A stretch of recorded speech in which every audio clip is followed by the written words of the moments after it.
Yo, what's happening? What's happening? Diz, what up, bro? It's going down.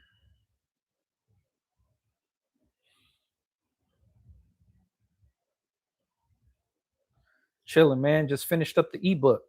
Whole content creation ebook. Well, not even an ebook. That shit is a whole basically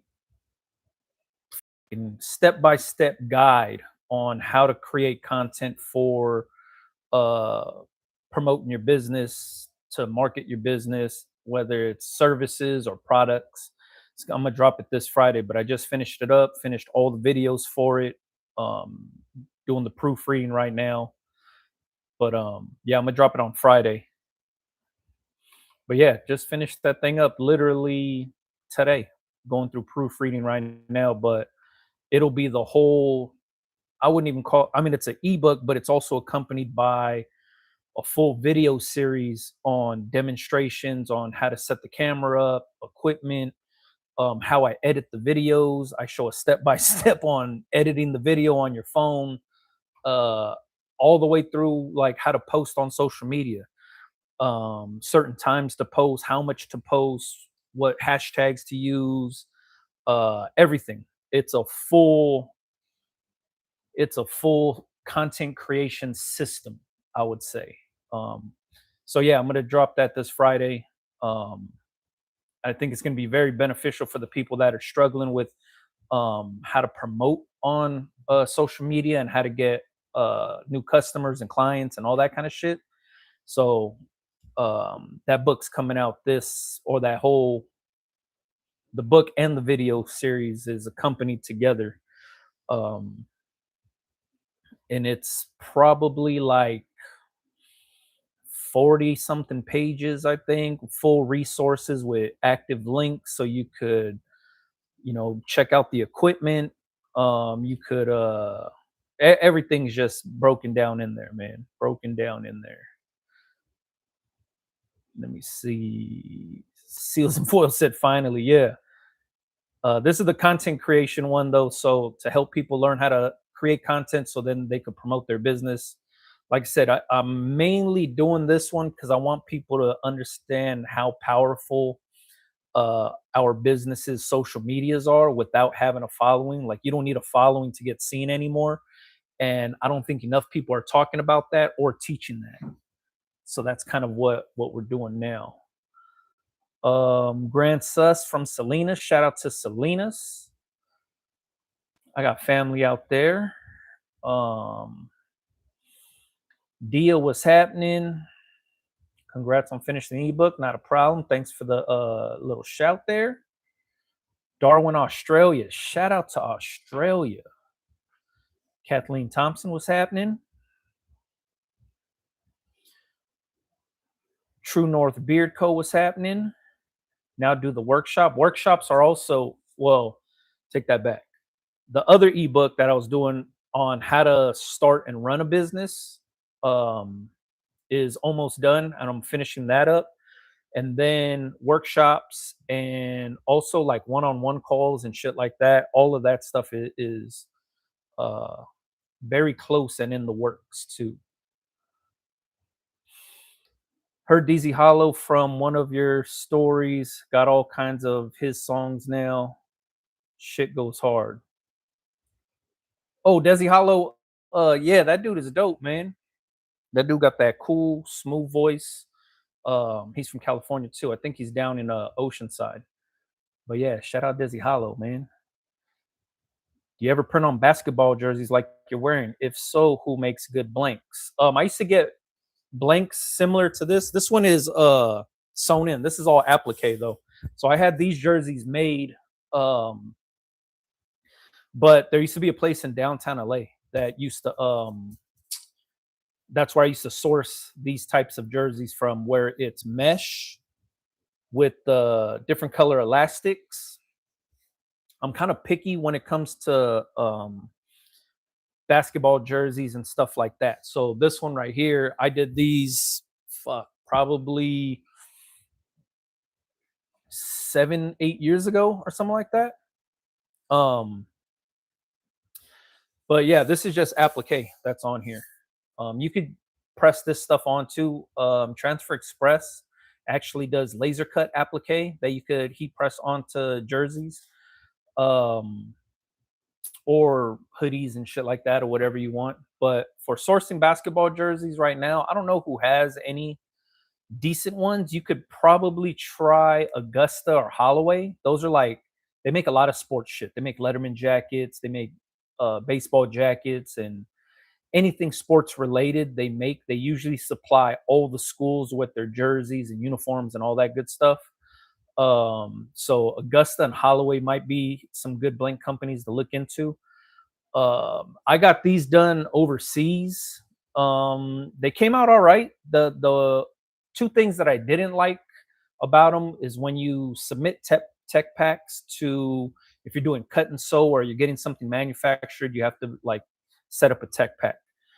It might have been my tech pack wasn't to their spec, or there was just a little bit of miscommunication, because when you do stuff overseas, there is going to be the language barrier thing.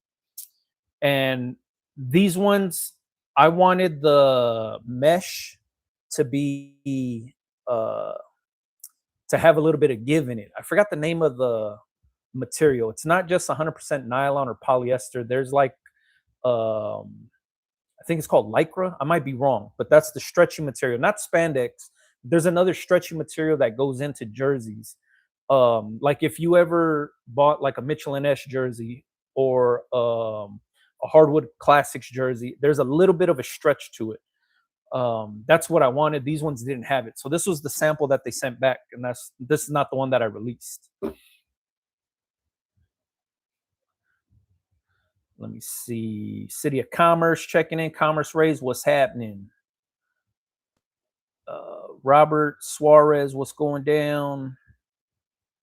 Where do I purchase the ebooks? They're going to be on bigbrando.com. So just pay attention to my Instagram, Big Brando TV. I'm going to drop it Friday with the links and everything, so you could pick it up, but it'll be on bigbrando.com. I'll break out a different separate section just for the ebook so you could check it out. But the content creation one for promoting your business and stuff like that is going to be on Friday, this Friday coming up.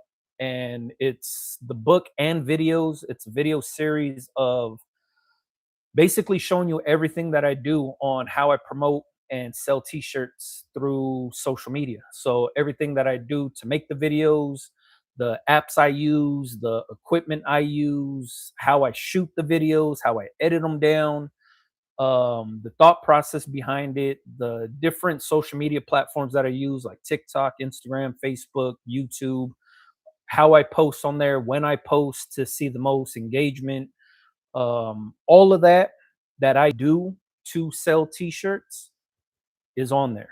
So I kind of just wrote out everything that I've been doing, and then also everything that I've been also consulting with other businesses to implement this same exact strategy.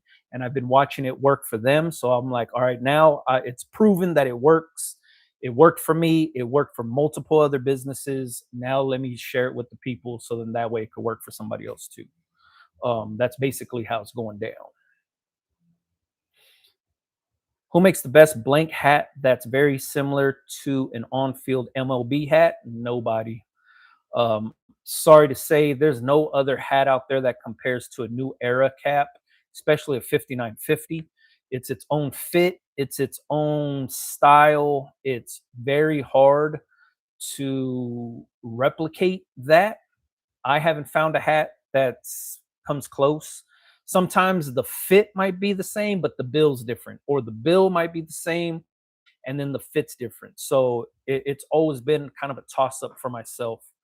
Notable hats to try out is probably Otto, AS Color, and this is not for fitted hats. This is for like snapback adjustable hats.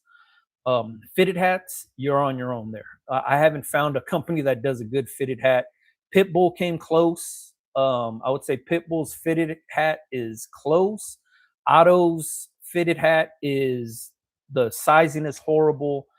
Yupong and Flex Fit do not fit my customers' heads correctly. Those fit crazy.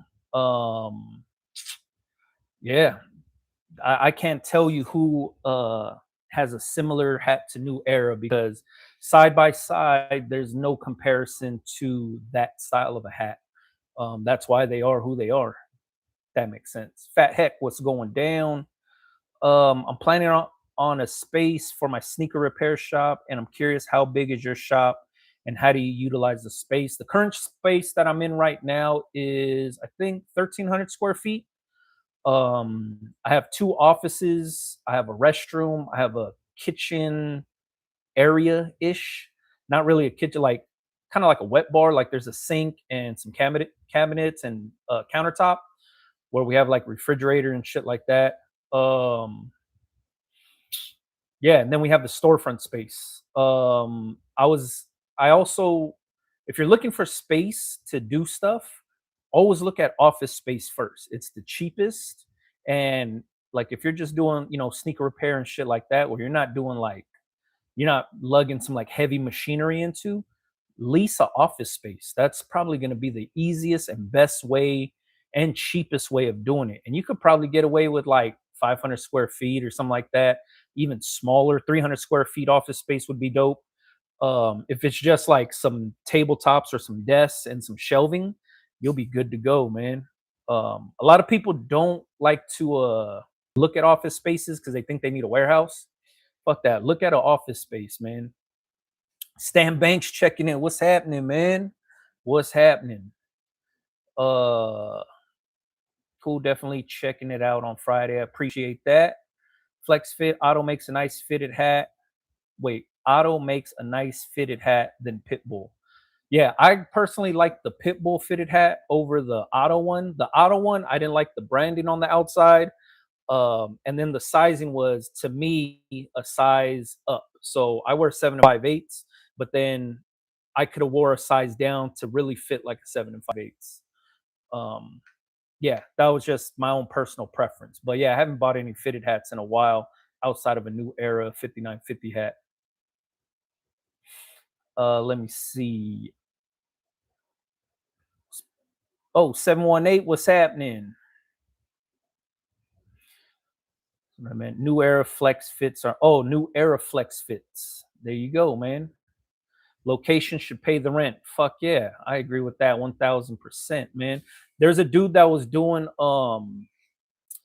he was like cutting up like Louis Vuitton bags and shit like that. And then he was making like keychains and phone covers and uh Apple Watch bands out of all of this like designer material. And he had a couple sewing machines, and I think he had like another desk where he did sneaker customization too. Like he would like redo the Nike logo with like Louis Vuitton print or something like that, and then stitch it back onto the Air Force Ones. This is probably like in 2020, maybe 2021. I was renting out an old dentist office, and he was like 2 units away from me, but he had a small space. His space was probably like, I would say like 300 square feet or something like that. It wasn't that big. There was no restroom in the unit. I think it was a small office space, like to have like a desk and set up like an actual office. And then behind that was like a bigger space. And that's where he would run the sneaker customization. And he would stock Air Force Ones to the ceiling. He did Vans too. So he would stock Vans to the ceiling, Air Force Ones, and then he had like I think 3 or 4 tabletops, like big ass workbench tabletops, where he would cut the material down, sew them up, and do whatever he was doing. He ran his whole shit out of there. And that dude used to clean up. He used to kill. And then they ended up we moved out and then ended up getting the location where I'm at now for the storefront. And then they ended up like knocking that place down because they were like there was a bunch of dispensaries in there. There was 2 weed dispensaries on the same spot. There was a Meals on Wheels thing that was like right down the way from us. So it was like a few different setups that were in there. But yeah, if you're looking for a spot to like customize shoes, easy call, man. Let me see. Gail, what's happening?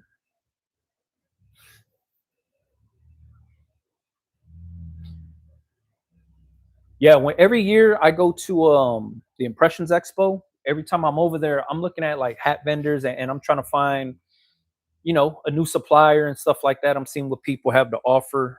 I noticed this past year the traditional flat bill 6 panel snapback acrylic, people are phasing them out. I'm guessing it's not as popular as it used to be. They were moving towards the A frames. They were moving towards the little laser etched hole mesh hats. Um, they were doing a lot of the unstructured stuff, and the regular flat bill 6 panels were either discounted or being phased out by a lot of companies. So it's kind of interesting to see the shift of what's popular in the blank world. I would think that's kind of like a staple standard hat, but even like, excuse me, FlexFit or Yupong, um, even their display for like the regular classic Yupong 6 panel acrylic snapback, the display was stupid small. One wild style was happening. What's going down? Um, I was telling people earlier, just when we first jumped on about the ebook coming out this Friday. Basically, play by play on how to create content for your brand and business. I do everything from show you how to set the cameras up, where to place the cameras, how to edit the shit down, how to post it, how to make your content pretty much impactful for promotion. I show exactly what I do and how I marketed and sold that West Side shirt for all these years. But I also, for the last 2 years, maybe 2.5 years, been consulting with other businesses and using this same exact strategy that you guys have been seeing me use, and watching it work for other businesses outside of the t-shirt world, different restaurants, barbershops, tattoo shops, plumbing businesses, estheticians, all kind of different businesses. This type of marketing, utilizing short form content to your ability, is kind of a no brainer at this point. You know what I mean? And it shows the most reach. I've proven it with the fucking donut shit. I've proven it with just how I sell a lot of the t-shirts now. You don't have to pay for advertising. You don't have to and you don't have to have a big following no more. That those days are over for social media. The way the shit works now is just, you don't need fucking you don't need nothing, man. All you need is your phone. That's it. You need your phone, record yourself, post the shit, and if you could have 0 followers and have tens of thousands of people looking at your business tomorrow by you posting a video. That's Everybody's on the same playing field now. The person that has 1 million followers and the person that has no followers is all on the same fucking playing field, and everybody has a chance to get discovered now. That's the crazy part with how short form content works nowadays. No longer do you need a lot of followers, and things aren't posted chronologically no more on your timeline. um Matter of fact, like, followers don't fucking matter at all. Like, your following don't even really see your content no more, because the shit just flows into that ecosystem and it goes to where it needs to go. It goes to the viewers that need to see it, because everything's interest based. So when I say interest based, I'm saying the algorithm is understanding what people are interested in, and it's pushing your videos to the people that would be interested in it. If you think I'm lying, if you've ever shared a video of somebody getting like knocked out, or you ever liked a video like that, and then say you shared it with your brother, like, yo, look at this dude get knocked out. Now your feed is filled with knockout videos and fight videos and shit like that. It pays attention to the shit that you're interested in.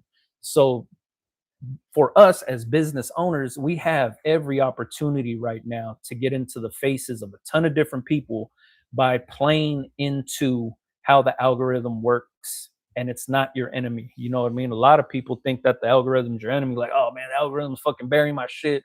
I'm banned, or I'm shadow banned, and all this other crazy shit. That's not the case. The way that shit works is just basically, if people are interested in the shit that you're showing and talking about, it's going to move into those faces. And I just did this with another business, And we kind of just ran this thing through for 2.5 weeks. And after those 2.5 weeks, shit just started to fucking skyrocket for them. And they didn't do nothing. They're just posting the same exact shit that they've always been posting. It just took the algorithm a little longer to figure out where it needs to go. But once it caught on, that was it. I mean, I showed it with the donut shit. It took a month for the donut shit to pop off. And then the donut shit popped, and it was just consistently posting donut videos, and then the shit just fucking goes. It understands, oh shit, here's this dude that does t-shirt videos, and now here he does fucking donut reviews. It took a month for the shit to catch on, and then it caught on. That's all it is. Like, I've been testing this shit out live in front of everybody this whole time for people to understand how it works. And that's why I was like, man, I might as well just put out this ebook and show people exactly what to do and how to do it, in order for it to like really benefit them and, make sales. Even if you're not selling a product, if you're selling a service, the shit still works.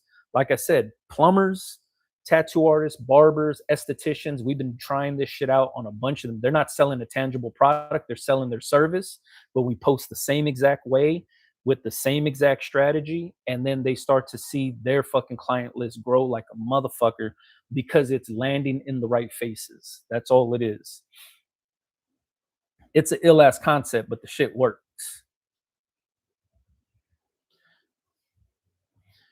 The secret, we up now, it only started with t-shirts. T-shirts was just the fucking catapult, man. That's all it was.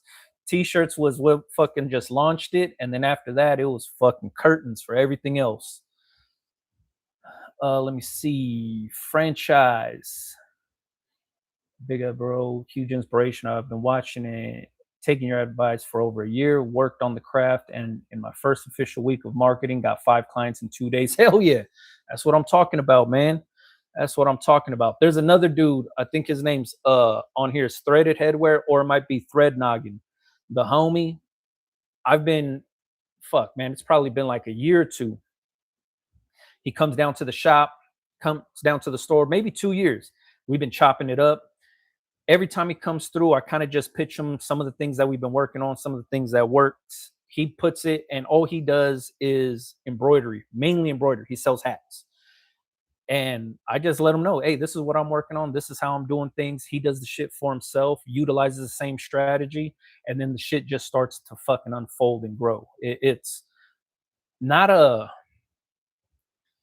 I don't even know how to say this shit. Like, I'm not saying this shit is foolproof, but I'm saying that this is an easy way right now and a free way for businesses to really get in front of the faces that they need to get in front of. You know what I mean?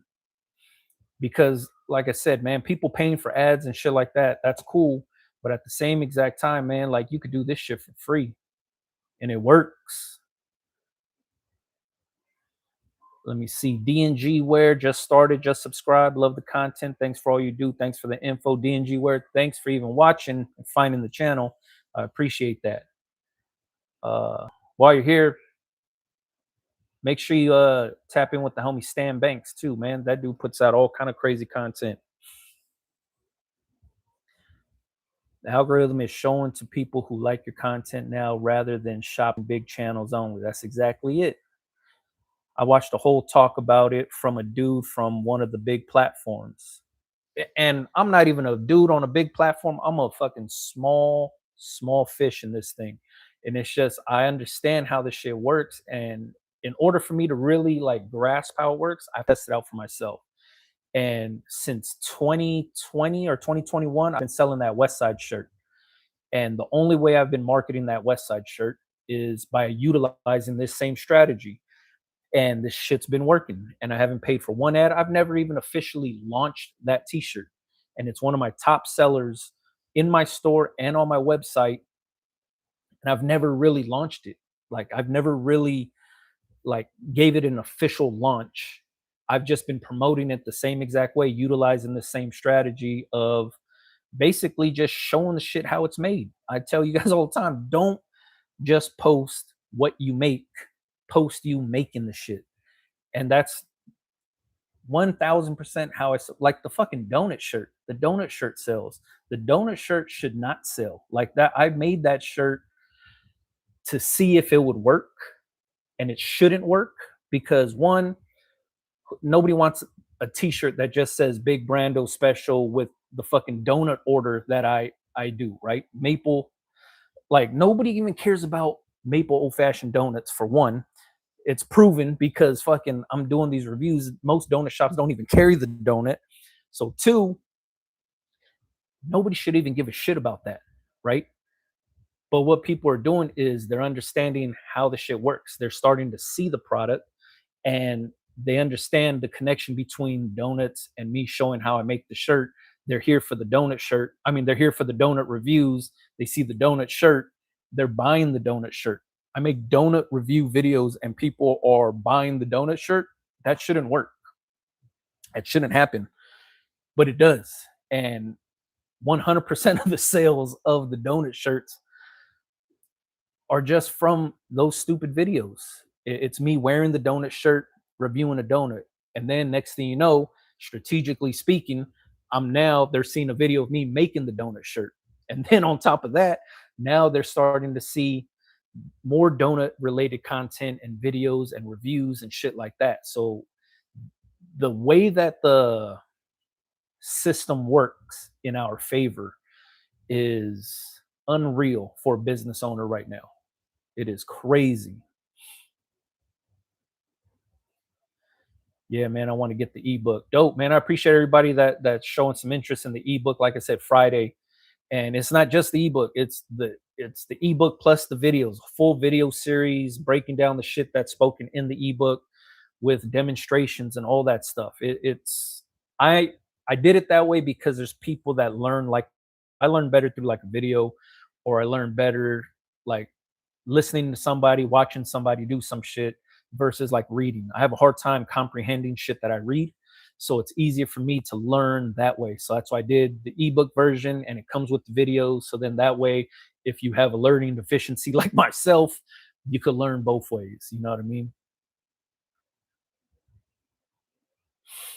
Definitely, you create your own algorithm by what you watch and post. Consistency is key. Consistency is everything, man. If myself and Stan Banks can tell you, consistency is everything within content creation, period. But it's also about just creating good habits and learning how to do it, not burning yourself out. Most people jump all in and they get hyped up on the shit and they just bought some camera gear. They're doing all this shit. They're planning the shit out and they want to get it going and they run hard for like 3-4 months and then they hit that wall because they're like, fuck, I'm burnt out now. The system I try to show you is fucking try to do as little work as possible that has the biggest impact. Meaning, if you're going to press one t shirt, I show you how to get 10 pieces of content out of just pressing one t shirt.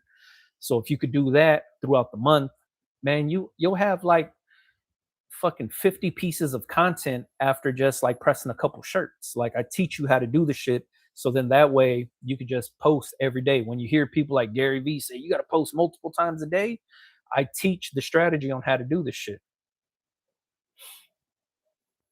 because it works. It really works. Hey, I'm thinking about getting my white toner printer, spending a lot of money on transfers. What's the big difference between the 500, 600 series? My business is mostly custom tees and embroidery. If you're doing just custom t-shirts, white toner printer is a good thing to have. The difference between 500, 600 is the size. So the 560 does 8.5 by 11 size sheets, maybe legal size, 8.5 by 14, maybe. But I know it does 8.5 by 11 for sure. The 650 does 11 by 17, and then there's a bypass tray to do like the bigger sheets, 12 by 18s, 13 by 19, stuff like that. I've only put 11 by 17s through mine. I have the 650. But if you're doing custom shirts, white toner printer is like an easy, like it should be a no-brainer. You know what I mean? If your business is mainly custom shirts, that's kind of who it's geared towards. Especially people that have Etsy stores, people that do custom shit for friends and family, or they have a lot of clientele that just need, low quantity t-shirts. Because anything like big quantity, like big runs that you do, like let's say anything over a dozen shirts, you could always buy transfers for that and then just press those down. But anything below a dozen, you can knock it out on the white toner and kill all day long. Let me see. Gail, I ordered the 560 because 7K is a lot for just the printer. But for half that, I got mad paper and blanks with it. For me, it made sense. But if you need that big paper, it is $7 a sheet too. $7 a sheet. What paper are you using? Back seat. I like the select paper personally. The select paper for me is kind of where I'm at. I picked up a used 650 this weekend, paid 3,500. Got blessed up. Hell yeah. That's what I'm talking about. But I got my 560 to do my own family clothes and be able to say yes more. Laser 3D print, CNC stuff like that. But I do know shirts will help make conversation. Hell yeah. So one, if you're already doing CNC type shit and you're doing, all kind of other stuff, the white toner printer is kind of, you know, supplementary to your already stable business, which is a dope addition. Um, my thing with the white toner stuff is there's a need and then there's a want, right? There's a lot of people that just want to be able to print transfers for themselves, but they don't really know why they want to print transfers, but they feel like I'm cutting the middleman out. Like, that's cool and all. But at the same exact time, if you're doing large run things, like if you're doing not even large run, but if you're doing like 36-piece t-shirt orders, you're not printing that on your white toner. You're gonna still order transfers. You know what I mean? And then there's the people that want to print transfers from home because yeah, one, they like the freedom of being able to print their own transfers, but then also some people are like scared or nervous to order transfers for some reason. Like they might think that they're gonna get judged by their fucking design choices. I don't know. There's a lot of people that I talk to, and they're just like, oh, I don't know if I want to send my stuff to Supercolor because Supercolor seems like a big company. And I'm like, what the hell? Like, you send it to whoever you want, man. Like, just get the transfers made so you can start selling shirts. But for whatever reason, people think, oh shit, it might be easier for me to just print my own transfers.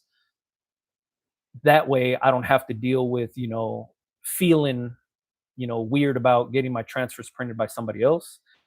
um if that's what you're thinking, I would say don't buy a printer. You know what I mean? Buy a printer only if the business calls out for it. You know what I mean? Like for the person that said that they're doing custom shirts, uh white toner printer for custom shirts, that's what the shit's made for. Like that shit is made to do that kind of shit. If you're doing large run things, just order your transfers. Order some DTF transfers from somebody. Um, for the large run stuff, don't even worry about printing them yourself.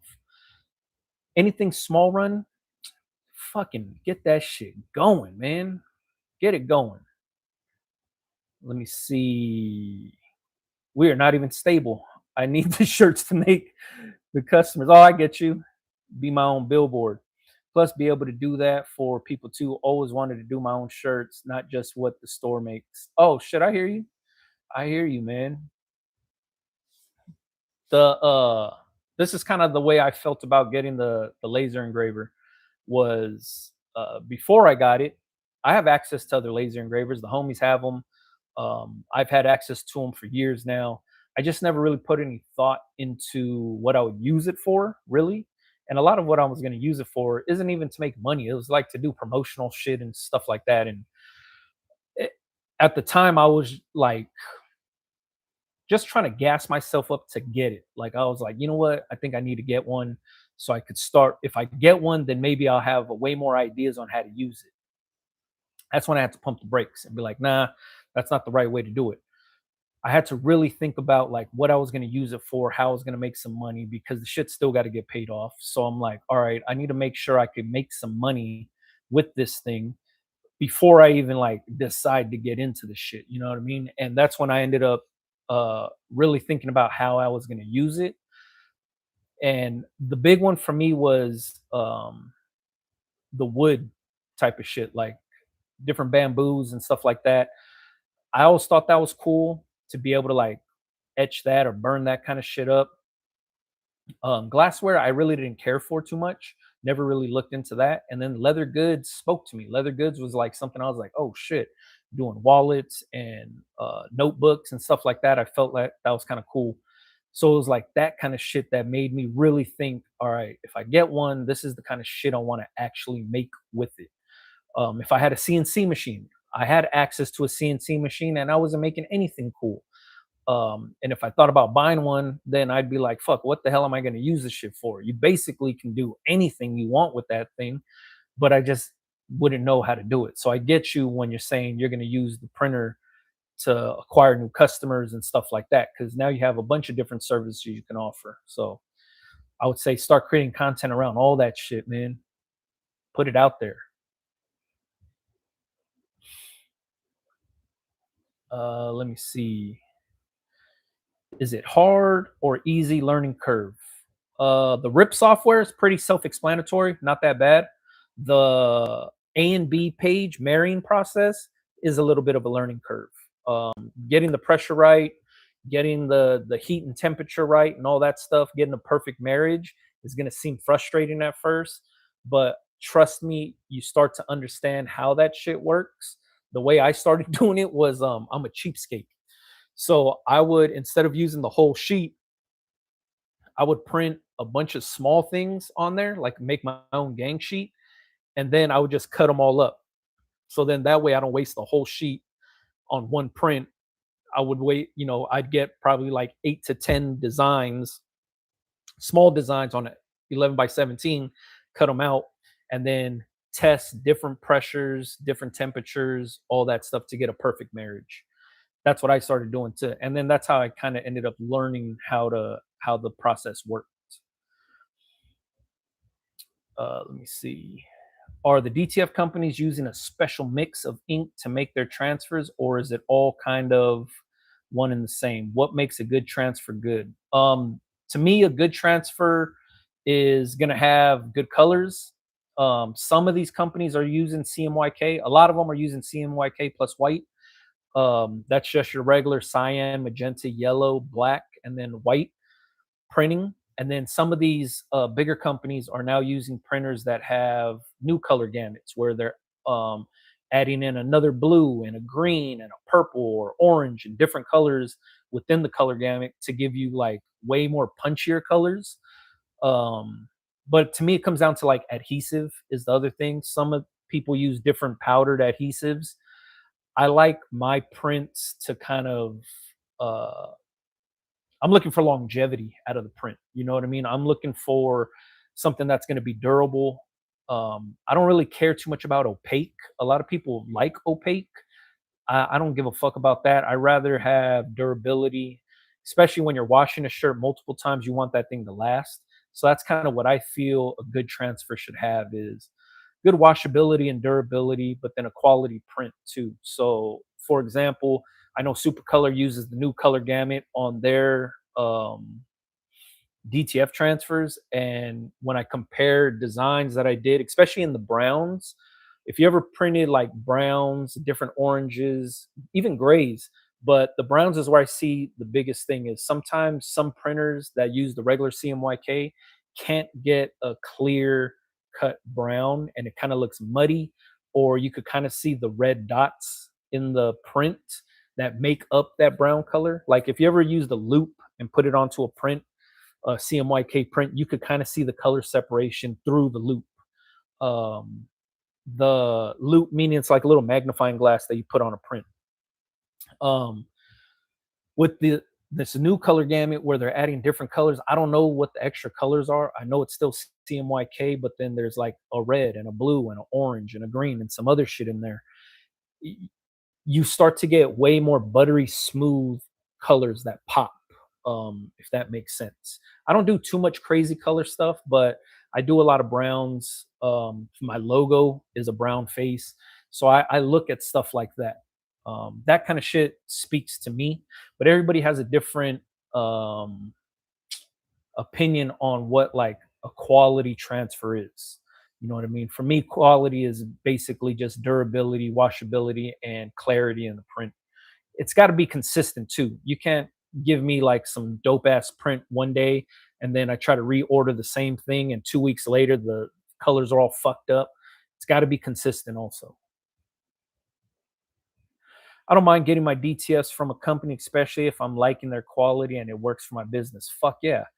That's the way that shit works, man. That's, to me, you always have to go with what works for you. Just listening to somebody like myself talk on YouTube saying what I like, you might not share those same values. You might be like, man, I don't give a fuck about washability. I care more about what the print looks like, or I want the whites to be white on my t-shirt.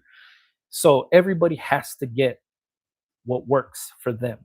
And like, I'm not the law when it comes to transfers or anything like that. People always feel like they have to try to convince me on why their transfer company they choose to use that one because they don't use the same one I do. I don't get offended if you don't use the companies I use. Fine by me. You have to use what works for yourself. Like if I use Supercolor, they're in Hawthorne. That shit is close to me. You know what I mean? I know everybody doesn't have that same luxury, so I don't expect everybody to be like, I'm gonna use them because they're in Hawthorne too. You know, if you live out of state, Hawthorne don't mean shit to you. It doesn't matter. But it's understanding when something does work for you. You like the company, you like the product. Don't feel like you have to like stray away from that shit for whatever reason. You just use what works best for you. That's what we all have to do. All of us. Like I test out transfers all the time and the transfer has to speak to me. Like it has to like pass my test in order for me to implement it into my retail space. And if it doesn't, I'm not coming on here bashing the company. I'm like, yo, fuck this company or this company makes whack ass transfers. No, if it didn't work for me, it just didn't work for me. Doesn't mean it's a bad product. It just means it didn't work for me personally. That's why you'll never see me badmouth any company on here because if the shit just isn't for me, it's not for me. That's you know what I mean? Let me see. But I plan to do one-offs with the white toner if I learn it good enough.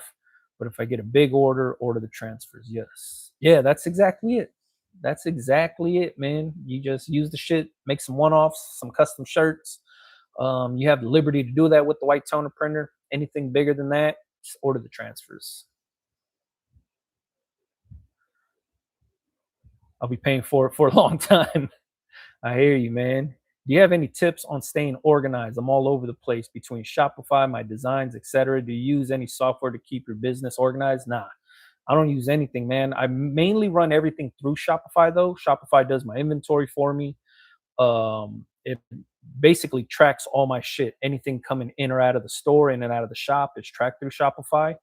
When it comes to the designs, I use hard drives like these Lacy Ruggeds I use. I use the SanDisk solid state drives, the little tiny ones.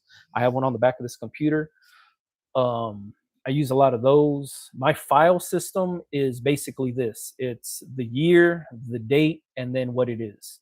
And I kind of just do that and then I batch them all into year folders after that. If that makes any sense.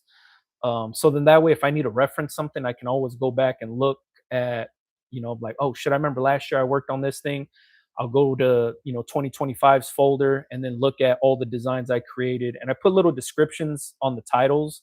So it'll be like, let's say it'll say 25 dash, what's today's date? 0818 dash, and then it'll give me a little brief description. Like I'll type something in like, worked on red yellow green Hawaii jersey design or some shit like that. I'll try to put as much into the title as I can, so then that way when I have to go back and like look for something, I could actually find it and be like, oh yeah, that's what I was working on, that's what I was looking for. But that's the only thing I do to keep organized in the sense of designs and stuff like that. um, but yeah, my Shopify tracks everything for me. Like it'll let me know when I'm running low on sizes and then go from there. Robert, what's happening? How do you get your shipping labels? Do you start an account with USPS, pay per label, or in bulk, getting a thermal printer to get started? Just looking for some insight on getting labels for shipping. I also use Shopify for that. So you sign up with Shopify, that's going to be your online store, right? They have shipping implemented into their dashboard. So when somebody buys something, you pre-populate the weights if you're like myself. So anytime I load up a new t-shirt design on there, I'll have the weight of that t-shirt, and then I'll have the weight of the poly mailer already set up. So when somebody buys a t-shirt from me, Shopify tells me, hey, this weighs this much. Here's how much it'll cost to ship it first class USPS, priority USPS, uh, FedEx, UPS, whatever you choose, it'll be all in the breakdown. And then it's up to you to choose which shipping method you want. So you would pick, priority USPS, $9 or whatever it costs. You click that, print the label out straight from Shopify, slap it on there. They give you a little discount, but they charge you per label that you print, or like per shipping label that you generate. And then, they'll charge you at the end of the month. But I use a Dymo label writer. You don't have to use Dymo. But the one that I use, I've had for well over 10 years. Like this shit's probably been a good almost going on 15 probably. It's a thermal printer and it prints on a roll. The only reason I don't like the rolled up ones is when they print out, they start to curl up on each other. So like let's say you're batch printing like a bunch of different labels. Say you got 30 orders. So you're printing out 30 labels. When it comes out, it'd be nice if it just like came out straight, but it comes out and it curls up. When I lay the shit down straight, they all like kind of curl up. I don't like that. That's a personal uh, pet peeve of mine when it comes to that label writer. And I see all these other new label writers that just feed them flat and they're zigzag style, like an accordion, and they just print and then they stack up on the other side back in the zigzag pattern. I like them to lay flat, but my label writer still works. So uh, I'm not planning on buying a new one, but the next one I do buy will probably be one that feeds it flat instead of on a roll. Is the 6 hour course they give with the printer really helpful? We didn't get ours delivered yet. Hell yeah, that shit's helpful. That masterclass, I was against it at first. I personally was like, man, you don't need this shit. And then I watched it. I learned fucking everything because the way they did it, it's kind of easy to follow. It's in English, like dumbed down English for us. Like this is how you do this. This is how you do this. This is how you troubleshoot this. Watching that masterclass and going through it helped me learn my machine way better than I thought I did by just like watching some YouTube videos and reading a few things here and there. Watching that, and then you can always go back and reference it if you need to troubleshoot something or anything. But I used it. I thought it was helpful. I highly encourage anybody that buys one of those printers to go through the master class and learn the shit too. It was helpful. Do I color on-site training or videos? I did the master class videos that they offer. Yeah, I did it through. I thought it was helpful for me. I didn't know shit about white toner printers. I was kind of against them. So I was already a little biased. I knew a lot about printing already because I have a print background. I did reprographic printing. I used to do screen printing. I also printed DTF and DTG. So I had like print fucking experience, but not with this type of printer for printing for t-shirts. I've ran big ass toner printers. I've done a Xerox 1000 is a huge one. It prints 1,000. I mean, it's a full color toner printer. I've also did Nuvera 120s, which is 120 sheets a minute, like big ass printers. So I was familiar with the toner print process, but not for t-shirts. So me watching that humbled me for one, watching the master class and going through it, but it also taught me a lot. You know what I mean? I even went into it thinking like, all right, I'm gonna go into this like a beginner. I don't know shit. I was still being biased in my own head, like, oh man, this is easy. I know how to do this. Nah, I watched that shit. It helped me get up and running way faster. Let me see. What up, Brando? Any advice on making the DTF transfers feel and look more like screen print or DTG? Your best bet's going to be setting up your artwork better. Um, you're going to want to set up your artwork with color knockouts. You're going to want to utilize halftones. You're going to want to put the least amount of ink on the shirt as possible. If you're familiar with screen printing, if that's the look and feel you're going for, then you'll understand color knockouts and half toning and how that plays into that type of print process. When it comes to DTG, same exact thing. If you DTG is still laying down a shitload of ink on a t-shirt. So what a lot of people forget about is any amount of ink on a t-shirt is not going to breathe through the t-shirt when it's being worn. It's just a solid piece of ink. So in order to eliminate that and let the t-shirt breathe, you have to poke holes in the design. And when I say poke holes, I'm talking about doing color knockouts, removing unnecessary black if it's being printed on a black t-shirt, half toning, not just using a bunch of ink to create these gradients, but then actually using half toning to create that same exact look and effect, helps out. But if you're just talking about texture wise, like feel, hand feel, um, it comes down to what exactly you're trying to compare it to. So for me, I did this test with a super color transfer a long time ago. It was like in 2020. I took the same exact t-shirt that I had screen printed, same design on the same blank t-shirt, and then I took the super color wearable transfer, same design on the same blank t-shirt, and I compared the two. Same shirts, same designs, two different print methods. And at the time I did this, everybody was like, that super colored transfer is way too heavy on a t-shirt. How can I not make it feel so heavy? So I said, wait, what? What do you mean it's heavy? It's actually way lighter than traditional screen print. Screen printed t-shirt with plastisol ink is way heavier on a t-shirt than the transfer is.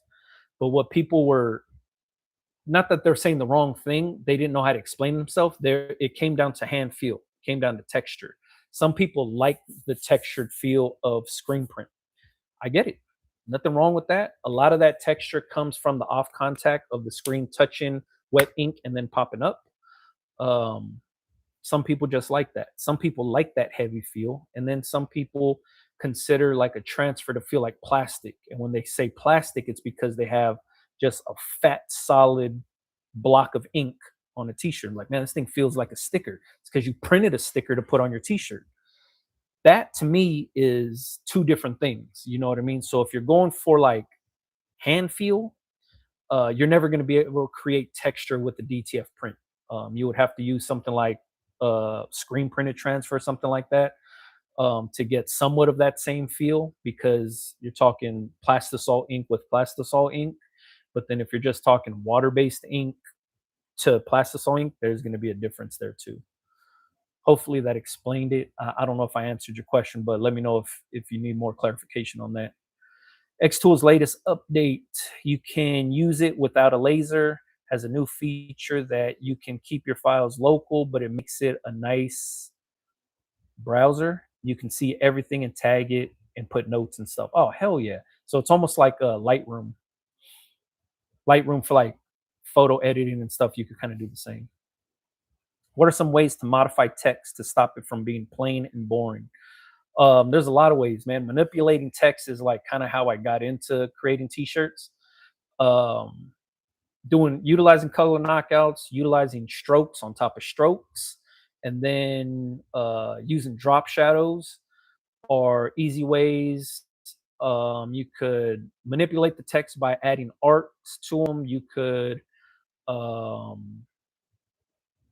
you could also add bevels to the text and stuff like that. And then also, it all comes down to font selection and typefaces and stuff like that. If you don't want boring text, then don't get a boring font. You know what I mean? It could be as simple as taking like the standard impact font. That's like a standard one that's on everybody's computer, and that's just like big block letters. And then you could do things by like manipulating them, by like pulling them or adding things to the text, little points. Um, there's so many different things that you can do to text to manipulate it to look a lot different. A lot of my design background comes from graffiti. So in graffiti, you kind of want to give all of your letters a certain attitude. That's what you're looking for. And everything's going to be cohesive, everything's going to be symmetrical, but you're looking for like a certain style. You want your letters to kind of like give off a feeling, like some sort of an emotion when you see it. So sometimes you might see like really sharp letters and everything looks kind of chaotic. That's the feeling you get from looking at that type of graffiti, right? And then you might look at like gangster graffiti, or like the way that gangs write are way different than how graffiti writers write. So gang writing might look a lot different. They might utilize a lot more tattoo like lettering, stuff like that. And then you might look at somebody that's what other kind of lettering would be, like tattooing it and script and stuff like that is kind of different also, but it's more about like giving your letters an attitude, you know what I mean? So if you're trying to basically manipulate text and modify text, start with finding good fonts, um, and then also learn how to manipulate them and tweak them, how to spin them, how to basically bulge it out, how to make it, you know, put an arc on it, put a wave through it. There's different ways of just kind of tweaking it, you know what I mean, through Photoshop and Illustrator. And then on top of that, instead of just using a straight single color of some text, sometimes you could just add a stroke and then delete the background color, and then it'll be just the stroke on the shirt, and then the shirt showing through to fill in the gaps of the letters. And then you would add another little drop shadow on there and then a stroke around the shadow. So then now the shirt color is going to be the inside text and act as the drop shadow, because that stroke is going to kind of like piece it all together. So I do this with a lot of shit because this is an old trick when you used to get stuff screen printed in order to not burn multiple screens.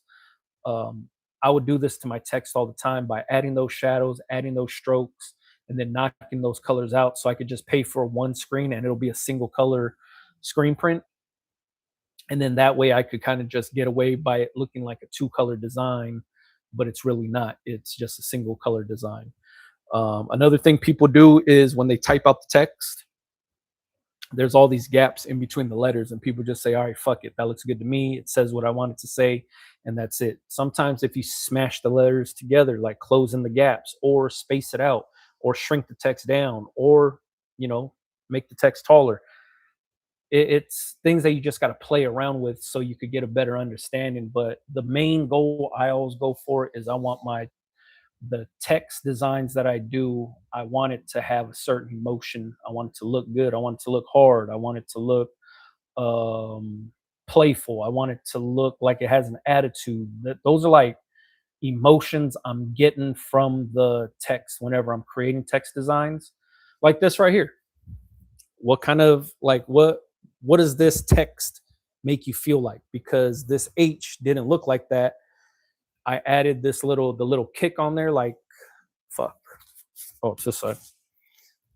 So this little point down here, I added that. It just came straight down in the original text. It didn't curl up like this, and it didn't have these little balls at the end.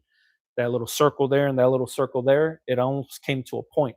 So all I did was to soften it up to make it match these two dots right here. Was I added those two dots right there, if that makes any sense. So it's just like trying to play with the shit to kind of get a certain emotion out of it. And I was just going for like vintage looking. That's kind of what I was playing off of, was like that groovy old 70s type shit. That's what this is loosely based on. Hopefully that makes sense. Let me see. How's the F2 Ultra? Any regrets? Hell nah. F2 Ultra, dope as fuck. No regrets.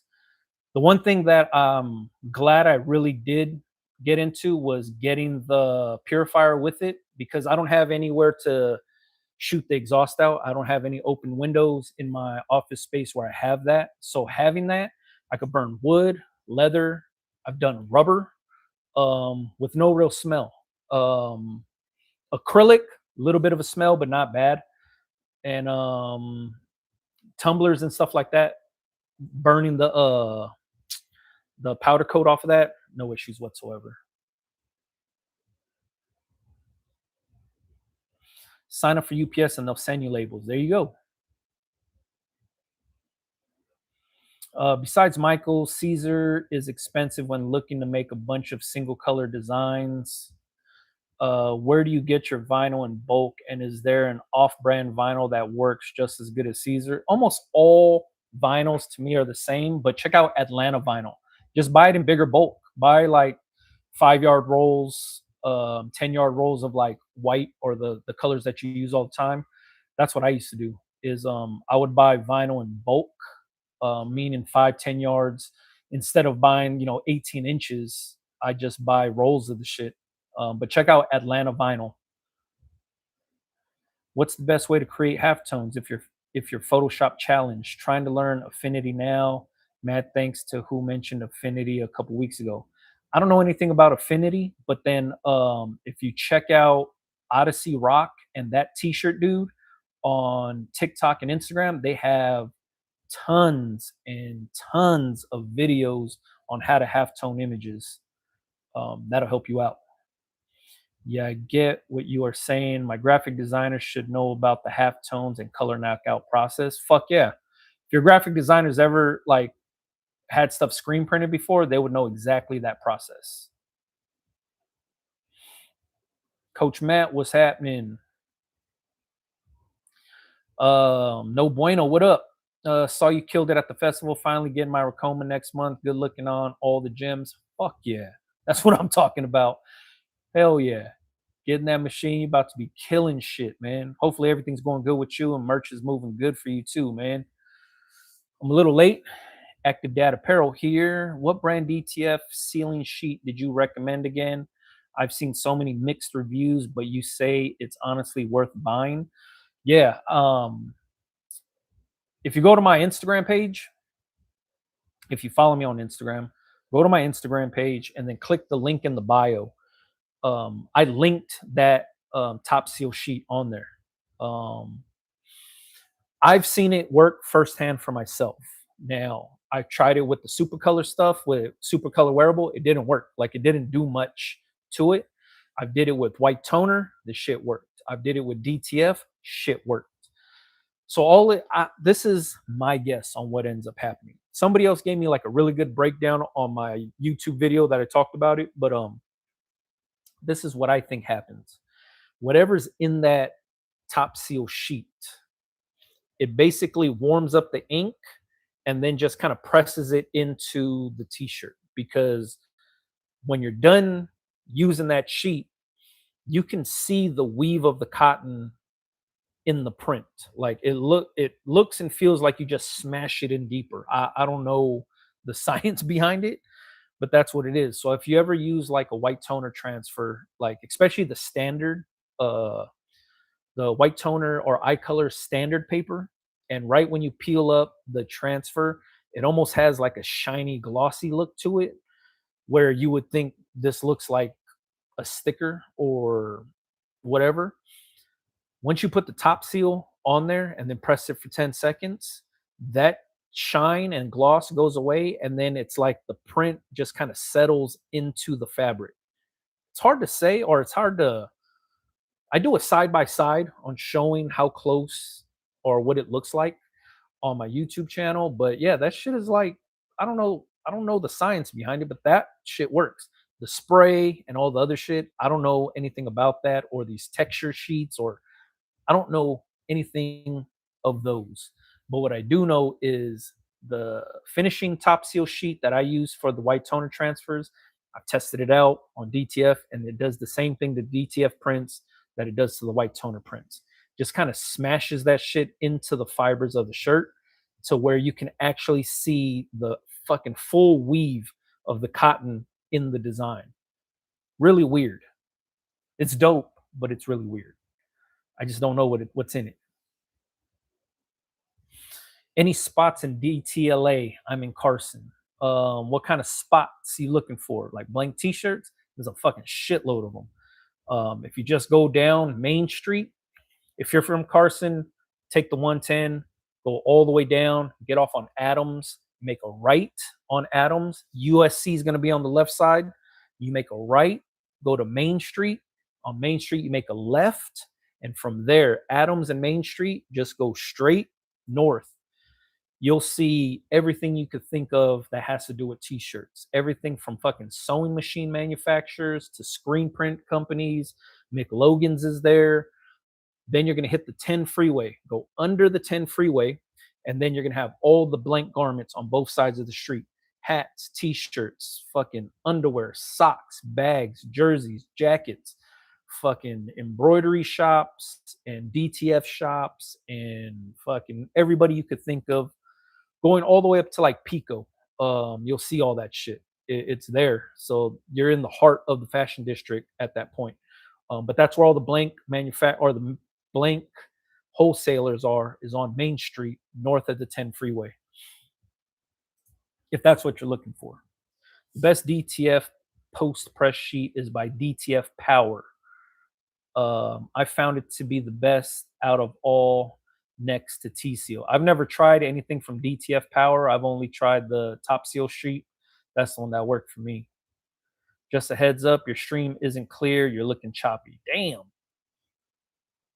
My internet must be bad. Let me see. What's up, Big G? What's your opinion on the difference between someone who prints T-shirts and someone who actually builds a brand? And what usually prevents people from making that transition? Some people don't have an aspiration to build a brand because maybe they just don't think of their own original designs and stuff like that. Someone who prints T-shirts is somebody that operates like a print shop. There's nothing wrong with that either. There's a million print shops out here that are doing just fine, making a ton of money. But the people that are interested in building a brand usually have their own original ideas of things that they want to make. And a lot of people don't aspire to do that. They just don't, that's not in them. That's not something that they want to do. You know what I mean? For myself, I've done both, build brands and I print shirts for other people. I hate printing shirts for other people because I like selling my own shirts. You know what I mean? Whenever I print shirts for other people or embroider for other people, I feel like a machine. I feel like I'm just going through the motions, but there's nothing in it for me outside of making money. But there's nothing like driving that creativity, right? You're basically just taking somebody's design, pressing it on a shirt, somebody's design, stitching it on a hat. You're just going through the motions. That's not for me.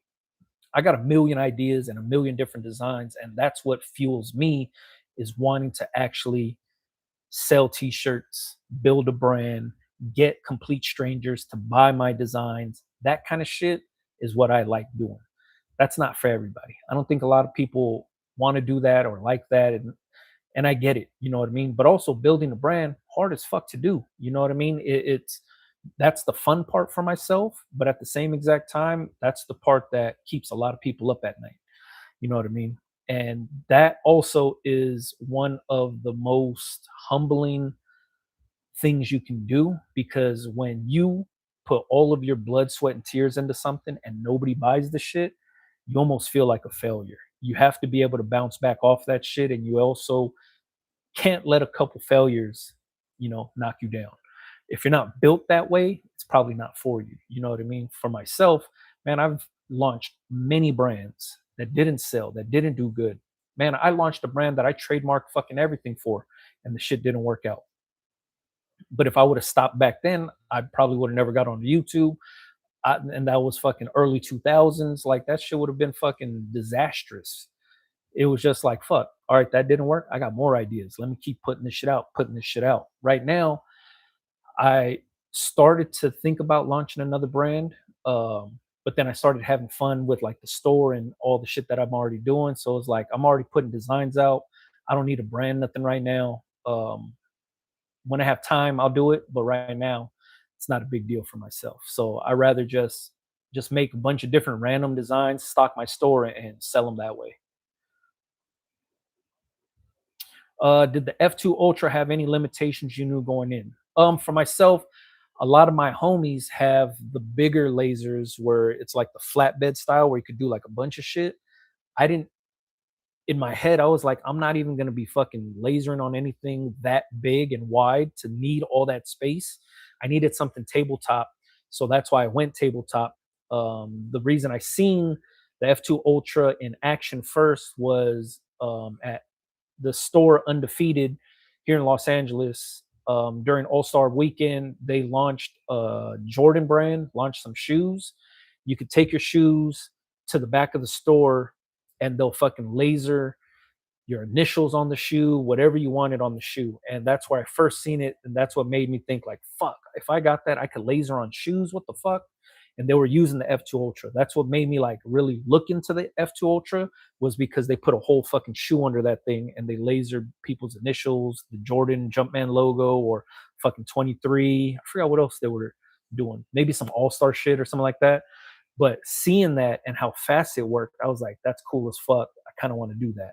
That's what made me go that route. My homies have the bigger ones. If I ever wanted to go bigger, I could go bigger.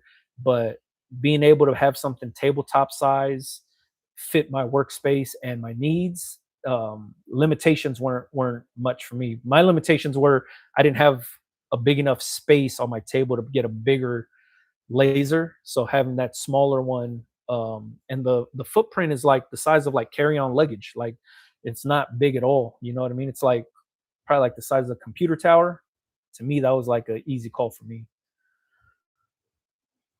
Let me see. I just did that, brother. I see it now. Appreciate your time and advice. Always do. Not a problem. I think you're talking about checking out the top seal sheet. F2 Ultra is a beast because it has diode in it too. Very few limitations. Never put HTV in it. It is like PVC, makes chlorine gas when you vaporize it. Damn. That kind of shit, I don't know anything about, especially diodes. I don't know anything about that either. When I was looking at them at different lasers on YouTube, like we all do, like we just do our research and try to find all kind of other shit. When I started looking at stuff, I was like, man, what the fuck is a diode? What, there was another one, I forget, I don't know if it was CO2 or I don't know what the other one was called. And one laser's on one material, the other laser's on the other materials. I didn't know anything about that, but I felt kind of good knowing that there's going to be two different styles of laser, I think, in it. So that's why I went that route. Oh, asking for vinyl in bulk. Yeah, McLogan's. They're on Main Street. Or you can look them up. You can order it online if you wanted to. But McLogan, MCLOGAN, I think there might be an S at the end of it, but same exact thing. Go down the 110, get off on Adams. You go right on Adams, left on Main, and then McLogan's is on the right hand side. They sell vinyl in bulk. Actually, they sell it on the roll, and you could tell them how much you want cut off on that shit. And they also sell prepackaged up 5 yard rolls. They have bigger rolls that are like 24 inches by whatever. Um, they got them there. And then if you wanted to order online, Atlanta Vinyl. And only real leather or specifically for laser leatherette is okay. Some synthetics are super dangerous. Bed is big enough on the F2 for you, you would like it. It's faster than gantry lasers a lot. See, that's some shit I didn't really know. My homies that have lasers, I see what they make, and then I just, I think it's cool as fuck. But then, when I started looking into other things that I really wanted to get into, I never thought about trying the synthetic stuff. Mainly actual genuine leather is the stuff that I've been itching away at, which is kind of cool. I switched to Affinity after using Adobe for a couple decades. Most Illustrator tutorials apply to Affinity, but menu options vary.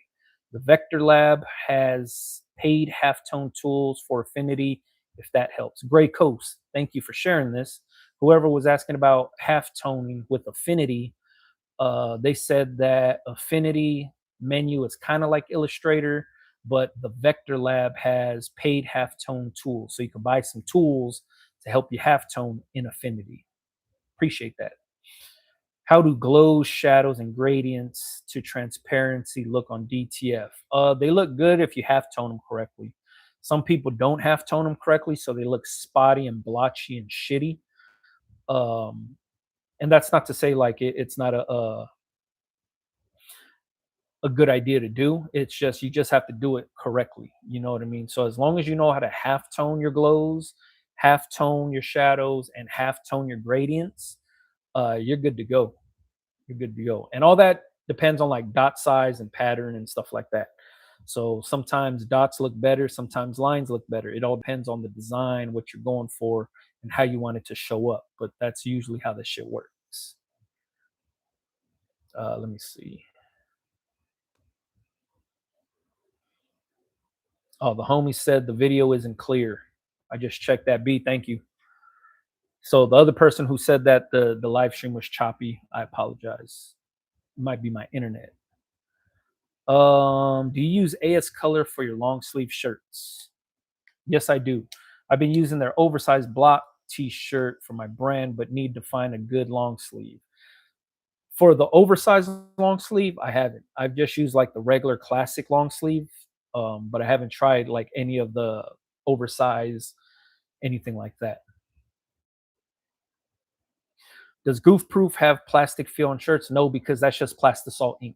Um, it's basically a screen printed transfer. So they screen print directly onto the transfer sheet. You slap it on the shirt, good to go. Same plastisol ink that goes on a shirt is the same plastisol ink that goes on the transfer sheet. Diaz said, looks fine to me, not choppy. I appreciate that. The MOPA laser in F2 will do your metal and some other stuff, mainly just for metal.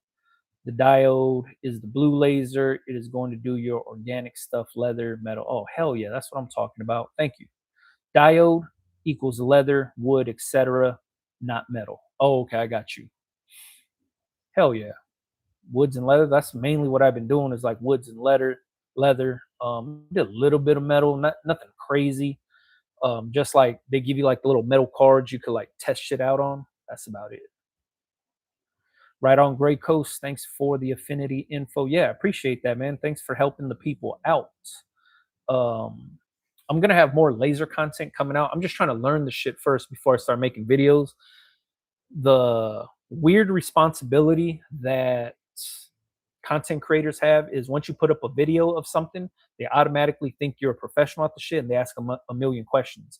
I want to be able to help the people. You know what I mean? So I'm taking my time learning the shit and figuring it out. Like I just learned about fucking diodes and shit like that. So when it comes to that kind of stuff, it's like I have to take my time, learn the process, learn what works for myself, so then that way I could share that kind of information. That's why there hasn't been a lot of laser content out because of that. But that's also why it took me a while to do white toner transfer videos, is because I needed to learn the white toner process, what worked for myself. So when somebody comes to me and says, "Hey, I'm having issues marrying the A and B page," I could be like, "Yo, try this, this, and this. This is what worked for me. This is how I got to this conclusion. This is how I did this." That kind of shit right there is what drives me nuts about content creators that just like do an unboxing, do something real quick, and then they bail.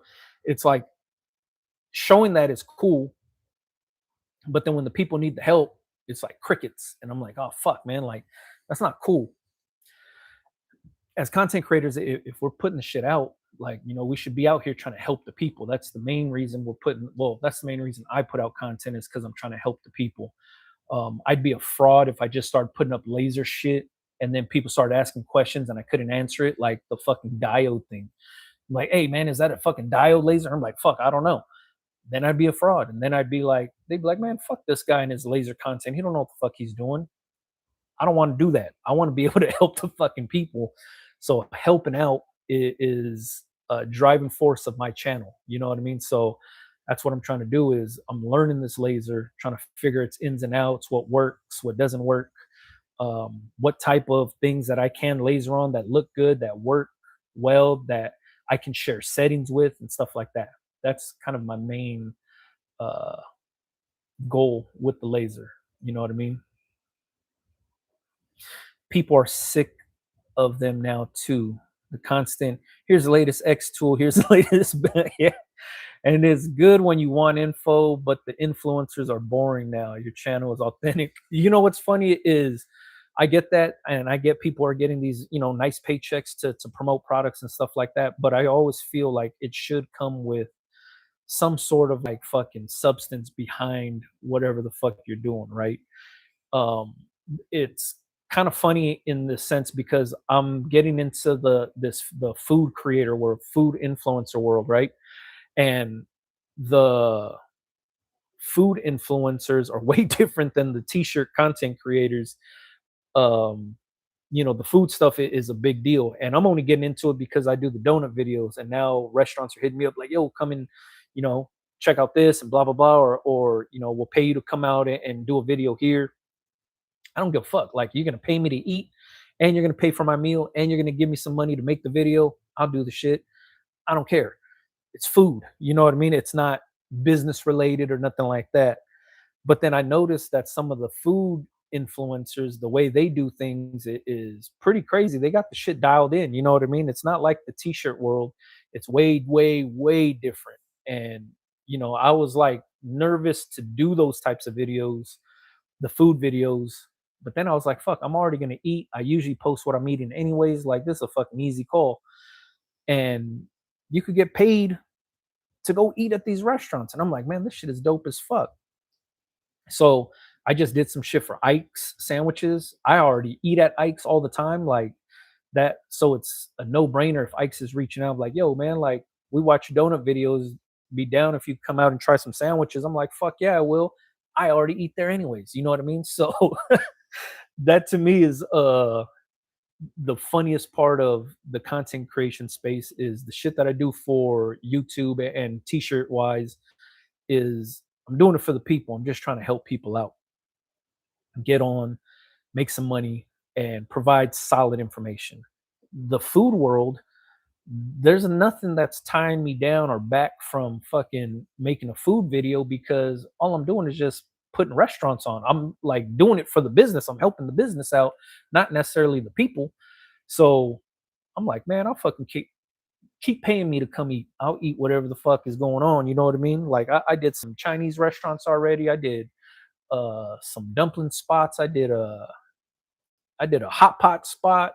Man, I did all kind of like crazy food spots. I think it's dope. Drops put food on the map. Super. Oh yeah, that's that one. I know who you're talking about. The food influence world is cool, and I've never even tried to get into it. Like, it's not like donut shops are inviting me out. It's just people are seeing the donut videos and like, hey, this guy eats in his car. Let's invite him out, and he could come out and do a food review of my restaurant. I think that's cool as shit, man. I think the food influencer world is kind of like a, a whole beast in its own, man. Like, the dudes that do it and they do it right, hats off to them, man. That's such a cool fucking space to be in. But I'm also not the type of food reviewer or creator to be like, yeah, this is, they put too much paprika in this shit. Like, I'm not picking apart recipes. I'm not how they, if the shit's good, the shit's good. You know what I mean? If you watch any of my donut videos, either the shit's good or the shit's aight or it's a nah. That's my fucking scale of what's good and what's not. But to me, the food influencer world is probably one of the most thriving things, but it's also easy to kind of pinpoint who's being fake and who's being authentic. You know what I mean? It's cool to just say, I know they're getting paid to do that, but if they're putting me onto a new restaurant, I'm not looking for their review on if the food's good. I'm like looking if the shit looks cool, where it's at. Does it look good to me? I'll go try it out. I'm not looking to say, oh, I'm going based off of their judgment on how the food tastes because I feel like they're getting paid to say it tastes good. Let me go see for myself. But if you're putting me onto a new restaurant through being influenced by influencer on a restaurant, then I'll go check the shit out. Like, you know what I mean? I don't mind. Usually that's what I do. Like, man, I'll send fucking restaurant videos to my kids. I send fucking food videos to my wife, to my brother. If there's some new shit popping up somewhere, I'm like, yo, have you been here before? I think that's dope, man. If you live out here in Southern California, like the homie that was from Carson or whoever, check out the homie South Bay POV. South Bay POV makes some of the dopest food review videos, hands down. Goes to all the crazy spots, dopest food reviewer out there. If you live in Southern California, check him out because he'll probably put you onto some shit you never even knew, or he's probably eating at your favorite local mom and pop spot. That's when I say food reviewers do it right. There's people like that that know how to do the shit. Let me see. Oh, we did like an hour and a half already. That shit didn't even feel like that. If anybody else got any questions, man, shoot them shits out. If you want to know more about food, I could talk about that shit too. But the laser stuff, I appreciate everybody with the laser talk though. There it is. Look, South Bay POV's in there. Follow that dude. Check out his videos, man. That's some fucking cool shit right there.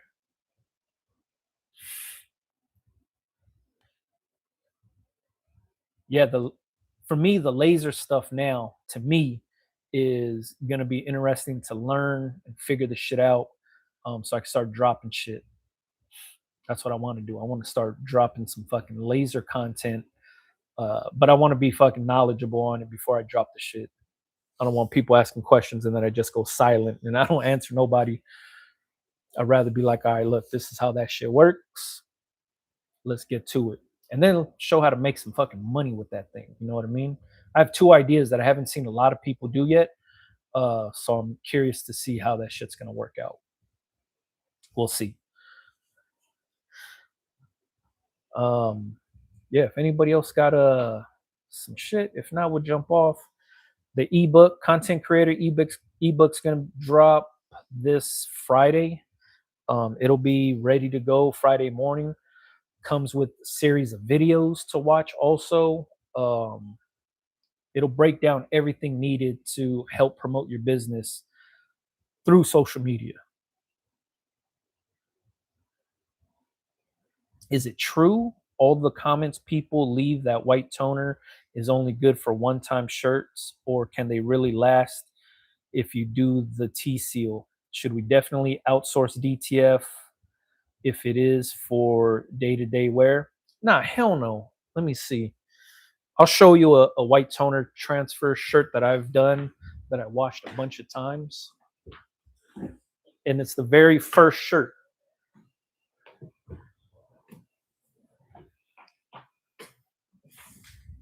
I got 36 wash, no, over 36 before it started cracking. See the cracks right there? Right here on this side? That's after 36 washes. This is the very first shirt that I ever pressed, and I just kept washing it and drying it, washing it and drying it, washing it and drying it to test it out. This is with the select paper, and this is after. And you could go back and watch fucking live streams from months ago when I first showed this shirt. There was no cracking, no nothing, and I was updating people all the time, like this is what it looks like. This is what it looks like at this many washes, and we just started to see some cracking after 36. See that? But there's no like plasticky feel or nothing. Whites still look good. Half toning looks good. Like the shirt is unwearable at this point, right? Faded, but the print holds up. To me, with the white toner shit, if it was gonna get over 15 washes, I was gonna be happy with it. Over 15 washes for me was perfect. I was happy with. It doesn't. That was all the testing I needed it to do. But once it got past 25, 30, then I was like, oh shit, like this shit actually fucking works. So if you're thinking about white toner and it was only going to be a 1 day use type of thing, that's not how it is. The shit works. This is the select paper, eye color select paper. Um, yeah. And this is the when you get the printer, this is one of the sample images to like print a test sheet on. This was the first test sheet that I did. This was the first time I married A and B pages and pressed it onto a shirt. This was the print. Looking forward to the ebook. I appreciate that. How do you find they hold up on a personal shirt you might have made with it? Wait, how do you find they hold? Oh, you test the shit out. That's all I did. So I pressed this one t-shirt, right? Threw it in the washer machine, threw it in the dryer. I washed it on hot settings, hot water, hot dryer. I did it on cold settings. I'm trying to, when I test out any transfer, that's the test that I'm doing. And I just leave this t-shirt. We have our laundry area and it just keeps going in. Anybody's washing colors in my house, this shirt's going in with it. Boom, boom, all day long. Anytime somebody's doing laundry, this t-shirt was going in with it. That's how I test it out. Super color. That's how I test out every transfer I do. I run it through the same exact thing. If I'm testing out a new transfer company and I get some samples, I press it on a shirt, I put it through the same thing.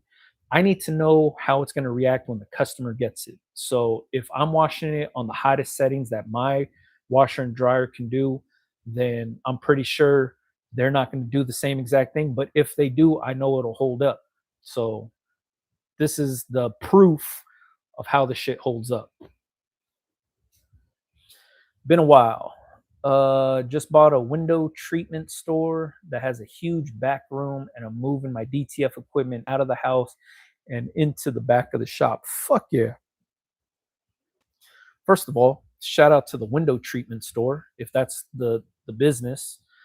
Uh if you're running the window treatment store and you bought the business, dope. But if it's empty now and you're just using it for DTF, dope too. Congrats on that. I feel a lot more confident about it now. White toner for small orders, DTF outsourcing for big orders. Hell yeah, I see it. Looks great. Yeah, I think it's cool, man. I think that shit is cool. Um, I don't say that to try to sell you on this shit because obviously you already bought your fucking printer. So I'm not. It's not me trying to be like, yo, use my link to buy your printer and blah blah blah. No, this is just my own personal experience on the white toner stuff, and I think the shit holds up cool. I like the quality of that. Like I said, 15 washes was good enough for me, and then we just kept doing it and then seeing what happened. Yeah, and I was washing it, stretching it, washing it, stretching it just to see um, how it held up, and it holds up pretty good, man. I think it looks good. I think after 30 something washes, somebody's not going to wear this shirt no more. They're probably going to end up tossing it anyways. They pretty much got their money's worth out of that thing. My guess. You know what I mean? Can you trust what the DTF company says for washes? I'm still washing tests, but curious of your opinion. My local shop says 70 washes. The only company that I trusted when they said we get 70 plus washes was Supercolor. They did a lab test. They said 70 washes, and then I tested it on myself for YouTube and got over 70 washes. And then I was like, cool. Um, that's for me the only one that I can trust because I tested it myself. There's some of these other companies I've tried, and after 2 or 3 washes, they either crack or something's going on with them, or that you can no longer stretch the print at that point. Where I was just like, nah, it's not for me. Thank you for always coming on Tuesday nights. I'm always learning something new. Appreciate you in this community. Dia, appreciate you for jumping on, watching this shit, tuning in on Tuesdays, man. About the window treatment store, it's been a business for over 20 years and still going strong. Already did 20K on the first month sales. Fuck. Hell yeah. Gonna keep plugging the shirts. Got a few clients. Hell yeah. Now you're gonna be doing the window treatment shit and t-shirts. Get that money. You have the space for your DTF printer in the back there. Fucking, I don't see nothing wrong with that, man. Get that money. Congrats. That's dope as hell. 70 washes is a lot too. The shirt would be done before the print. Yeah, if the shirt becomes unwearable at that point, you know what I mean? And it's just for my own mental sanity to see how these things hold up. And that's why I use Supercolor. A lot of people are like, man, why do you use them? They're too expensive or whatever it is. And I'm like, fuck, the shit lasts 70 washes. Like, I know my customer's gonna get the most bang for their buck out of this t-shirt because I know how it's gonna hold up. I have screen printed t-shirts that I've bought from, big retailers and fucking streetwear brands that cracked after the second wash. And it's like, fuck, like I spent all this money on the shirt and fucking I can barely wear the shit now. That to me is kind of a shitty deal. You know what I mean? So for business like mine, I want my customers to feel pretty good about their purchase with me. You know what I mean? Because I want them to come back and shop with me. So if I could be confident that they'll get the shirt, they'll wash it handful of times, 20 times, and the print still looks good, chances are they'll probably come back and shop with me and be like, you know what?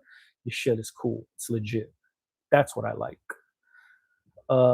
Making one-off custom shirts for friends because they get out way more than me. That's exactly how that shit works, man. You give it to the social butterflies, the ones that are out there doing it. Let them do the talking for you. You know what I mean? Especially when you have good friends that are willing to talk up your business without you being there.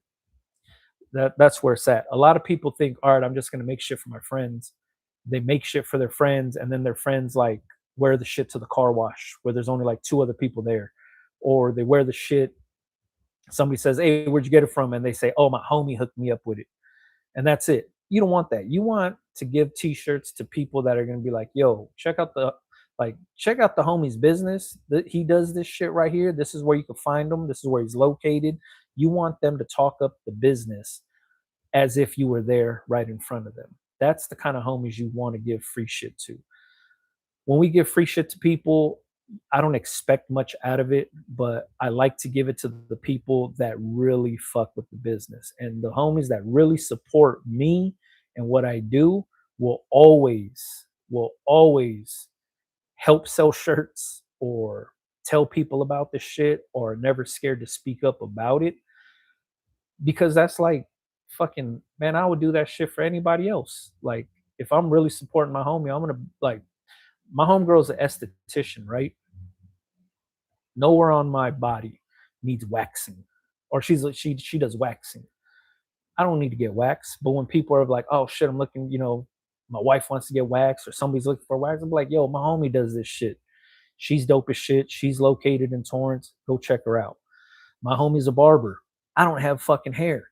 But if people are looking for a barber, I'm bigging up my homie's barber shop. Like, yo, go check out the homie's barber shop so he can get your shit right all day long. I grew my shit out to go get cut by my homie when he first opened his barbershop just to show my support. I literally grew my hair out so he could fade me up. And I wore the shit for like a week or two and then I shaved my head again. And it was mainly to show my homie support for opening a business because I celebrate ownership. I think that shit's dope as fuck. My wife does the same exact thing. Any of her homegirls open up a business, she's fucking supporting them no matter what. She's not asking for free shit. She's not asking for a hookup. She's like, yo, you just started this shit. This is your fucking livelihood.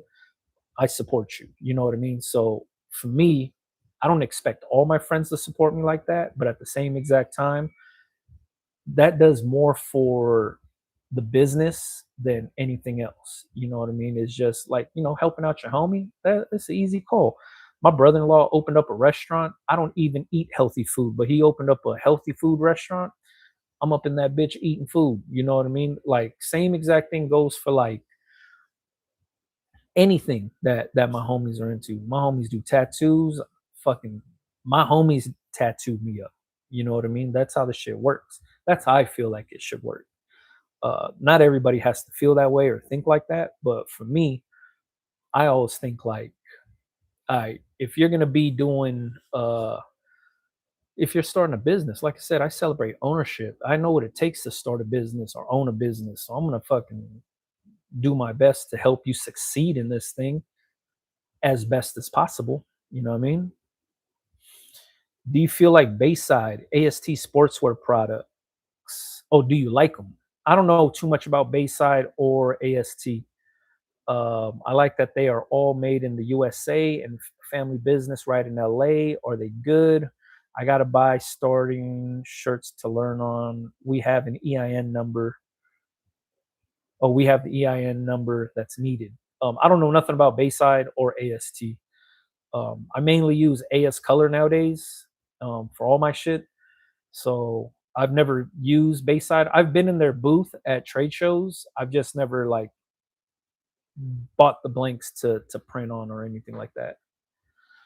G6 Customs late on the live. Thanks for the shout out on the post. Yeah, not a problem, man. Perfect example. Somebody hits me up and says, "Hey, who does your stickers?" First thing I do is I tag the homies, G6 Customs. They print stickers. No brainer. Cost me nothing to help him out. If he gets a new client out of it, fucking cool. It's supporting the shit that your homies do is kind of like should be a no-brainer.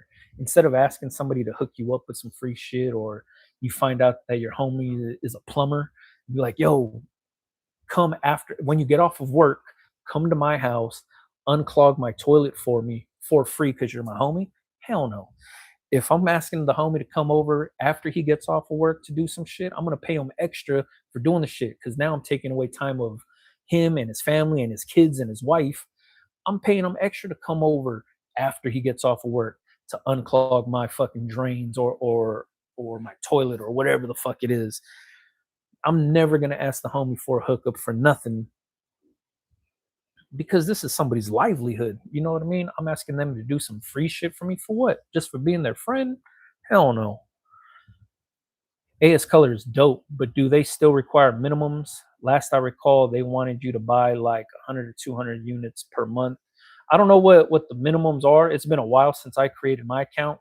Um, I buy from them frequently, so I'm not 100% sure what that is.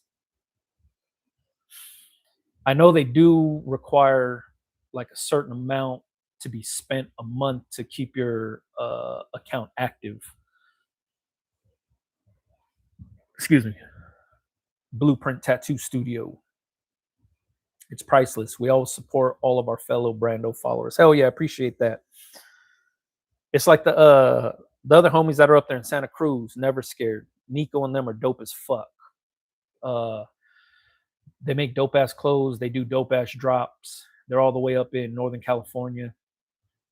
For me, if it's just reposting some of the shit that they're doing, I support what they do. Never gonna ask them to like, yo, I like that jacket, send me one. No, man, if I like that shit, I'm gonna buy the shit. AS Colors minimum is $250 a month. Appreciate that. Almost up. Thanks for clarifying that for Blueprint Tattoo Studios.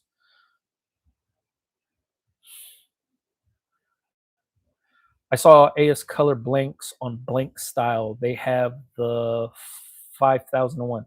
I don't know the numbers of any of the blank T-shirts that AS Color offers. I go based off of the names because the names are written on the tag.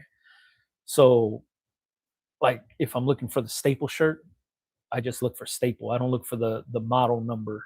I go based off of the names: basic, staple, classic, box, block, heavy. That kind of shit's just easier for me to remember. That's why. And the reason I remember the shit is because the shit's written on there. The staple, there it is. So if somebody's looking for staple AS Color shirts, they're on Blank Style. I don't even know what Blank Style is. But there you go. Somebody else told me that Shockaware is now on SNS also. So if you're looking for Shockaware anything, they'll either have it in stock in the SNS warehouse or they'll drop ship from the Shockaware warehouse. For your laser learning journey, Louisiana Hobby Guy is a wealth of sharing. Plus, Valley Forge Laser is doing leather and making wallets lately and has good insights. Hell yeah, I appreciate that. Louisiana Hobby Guy does he have like a workshop where everything looks wooden on the inside? That's probably like a weird ass fucking thing to ask too. I was watching some videos of some dude. He was setting up his air purifier, the 82 or AP2, I forget the name of the shit, but the air purifier, he was setting it up. So I was watching videos, and then he probably had the best video on how the setup worked and all that. What companies out there not requiring EINs? That I have no idea. Since I have my reseller permit, I just open up accounts with the people I want to shop with. So I'm not sure who doesn't require that kind of stuff. Blank Style is a wholesaler. I ended up switching to them for all my Shockware blanks. Can get the active blanks in 2 days from them. Hell yeah, that's dope. Blueprint Studio, try out Blank Style. They might be able to help you out without having an EIN if you are looking for blank t-shirts. I think you're thinking of Clack Shack. The wood shop sounds like Clack Shack. Louisiana hobby guy is an older dude named Rich. He does lives and is pretty authentic. Hell yeah, I'll check him out.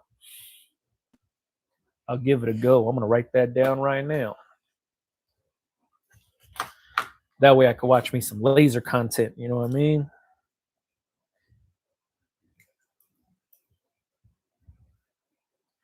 Louisiana. What was that shit? Hobby guy. Yeah, check him out. Appreciate that, man. Thank you.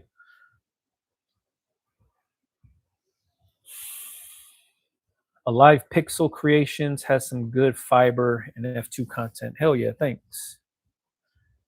I got EIN admins, resellers, but my EIN is currently suspended, sadly. Oh shit. Yeah, try what the homies say over here? Blank Style. See if they don't require that shit.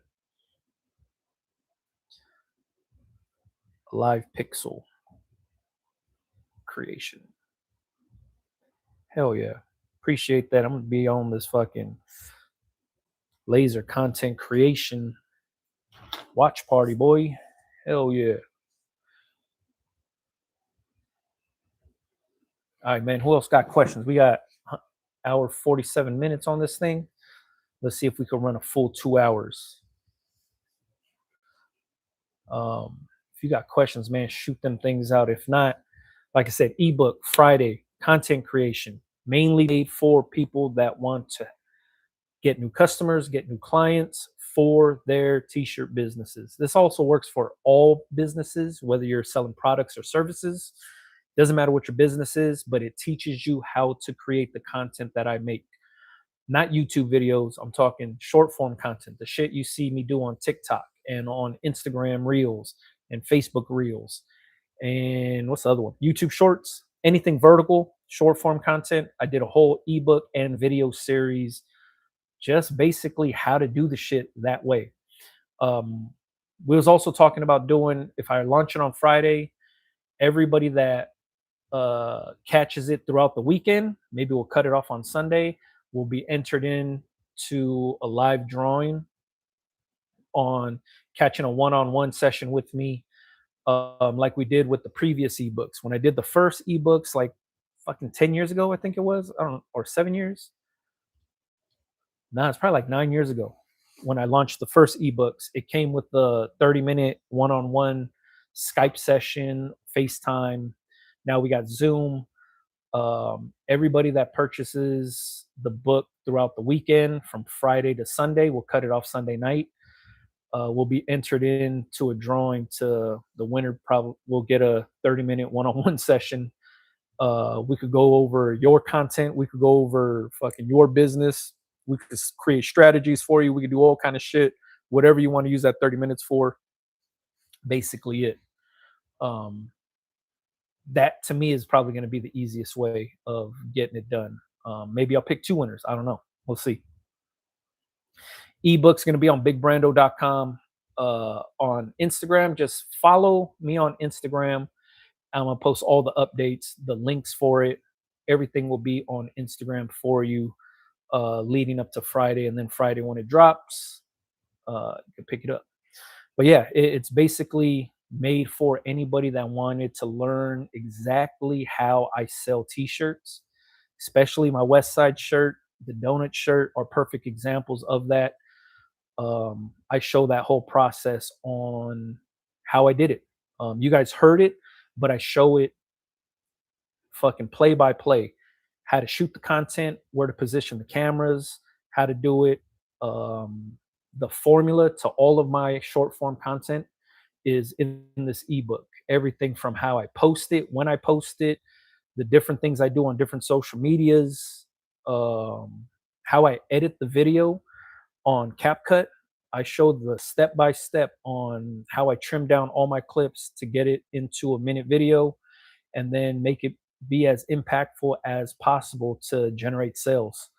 Um, all of that laid out in the ebook for you. Uh, in ebook form, I have diagrams in the shit. I have live links to all the gear and equipment that I use, even budget friendly equipment to the same exact shit that I use. What else is in that motherfucker? Yeah, it's a whole series of videos and it's a complete ebook that's like fucking almost 50 pages long of in-depth information on how to do this shit. To if you run a print shop, like let's say the homie that does the CNC stuff and he was trying to get some new clientele in, teach you how to film content for that shit to generate new clientele. If you're selling t-shirts, if you're selling hats, if you're selling fucking keychains that you make, I show everything you need to do to film that type of content, to post that type of content, to get customers. I show how to ride the algorithm wave in your favor, play by play, step by step, how I do it. Every other business that I've consulted with that implemented the same strategy has seen success, which is cool. And that's what made me feel pretty confident about dropping this ebook to show other people how to do it.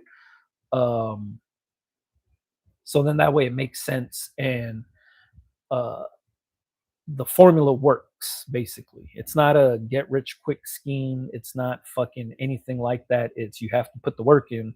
But if you do put the work in and you follow the plan, shit'll work out for you. Also, what was churros? I saw your podcast with Jared from HPN where you selling real churros inside Disneyland. Nah, I wasn't selling churros, man. I was selling churro t-shirts. So Disneyland is known for these churro carts that are around Disneyland everywhere. Very popular snack there. Everybody likes them. About like 10 years ago, probably, maybe even longer than that. Um, I'm a season tickets or annual pass holder of Disneyland. Me and my family go there all the time. I was going there. I wanted to start selling merch in Disneyland to Disneyland goers because Disneyland goers spend money. They actively spend money on merch, on shit to wear to Disneyland, on all of that stuff. They spend money. So I wanted a piece of the pie.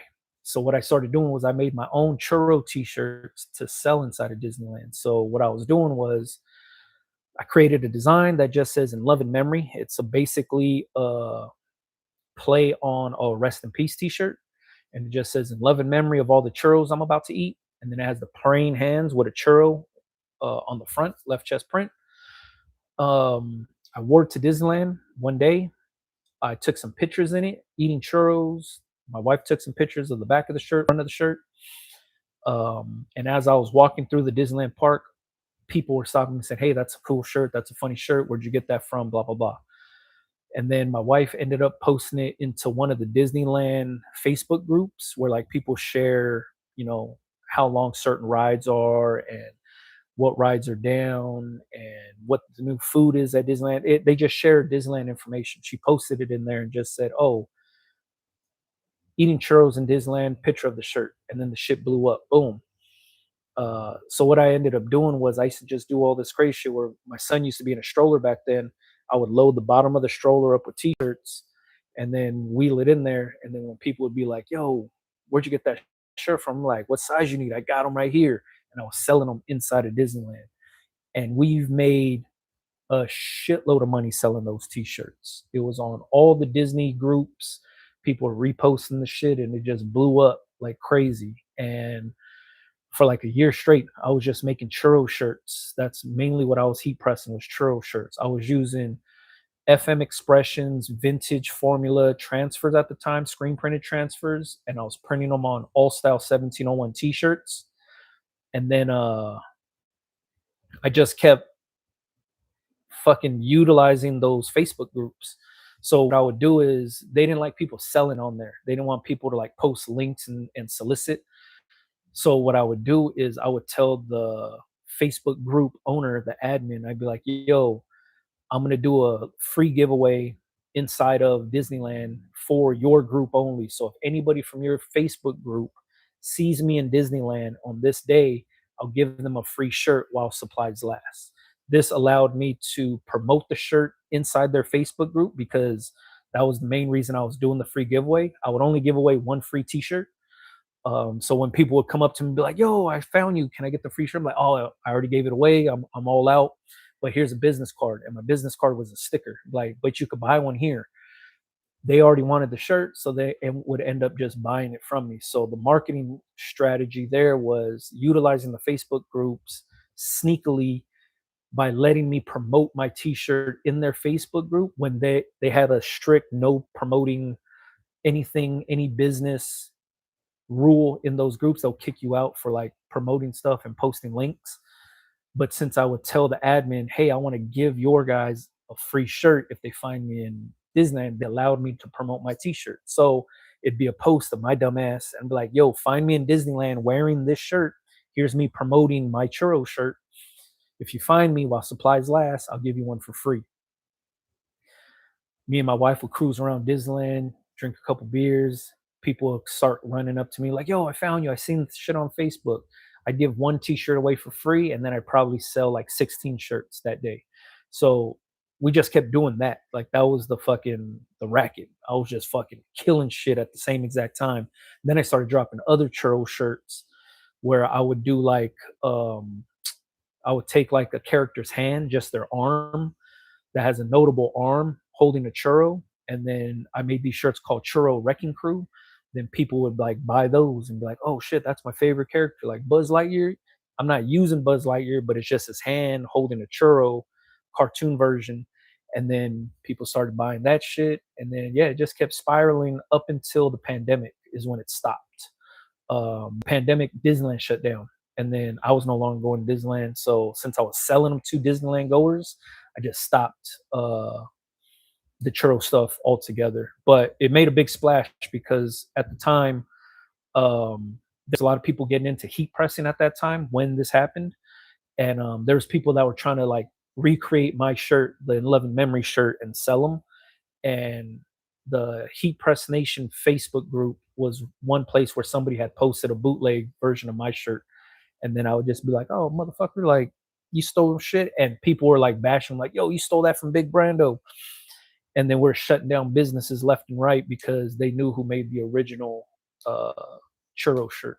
But that's what we're talking about in that podcast. Was just that was um, how I was able to sell Disneyland merch without using Mickey ears or the Disneyland castle or anything like that. Like I was only selling a shirt that talked about churros because I understood that Disneyland and food go hand in hand, and that's a popular snack there. So I just played into that, and that's all it was. And then when everybody else was making these fun Disney style T-shirts, I made kind of a dark one where it's a rest in peace shirt, but it was funny play on churros.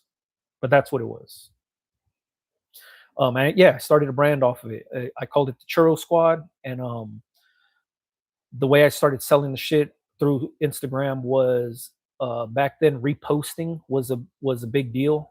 You couldn't repost how you do now. So what I would do is I would repost people eating churros in Disneyland, and then I would tag them, and then they would eventually repost me on their story saying, "Hey, thanks Churro Squad for shouting me out." And then that's how I ended up getting more sales because now people are, who the fuck is the Churro Squad? They're coming to page and seeing my churro shirt and checking it out. If you want to see how that shit worked, just go look up the Churro Squad on Instagram, and then you can see exactly how the giveaway thing worked, how everything it's on there.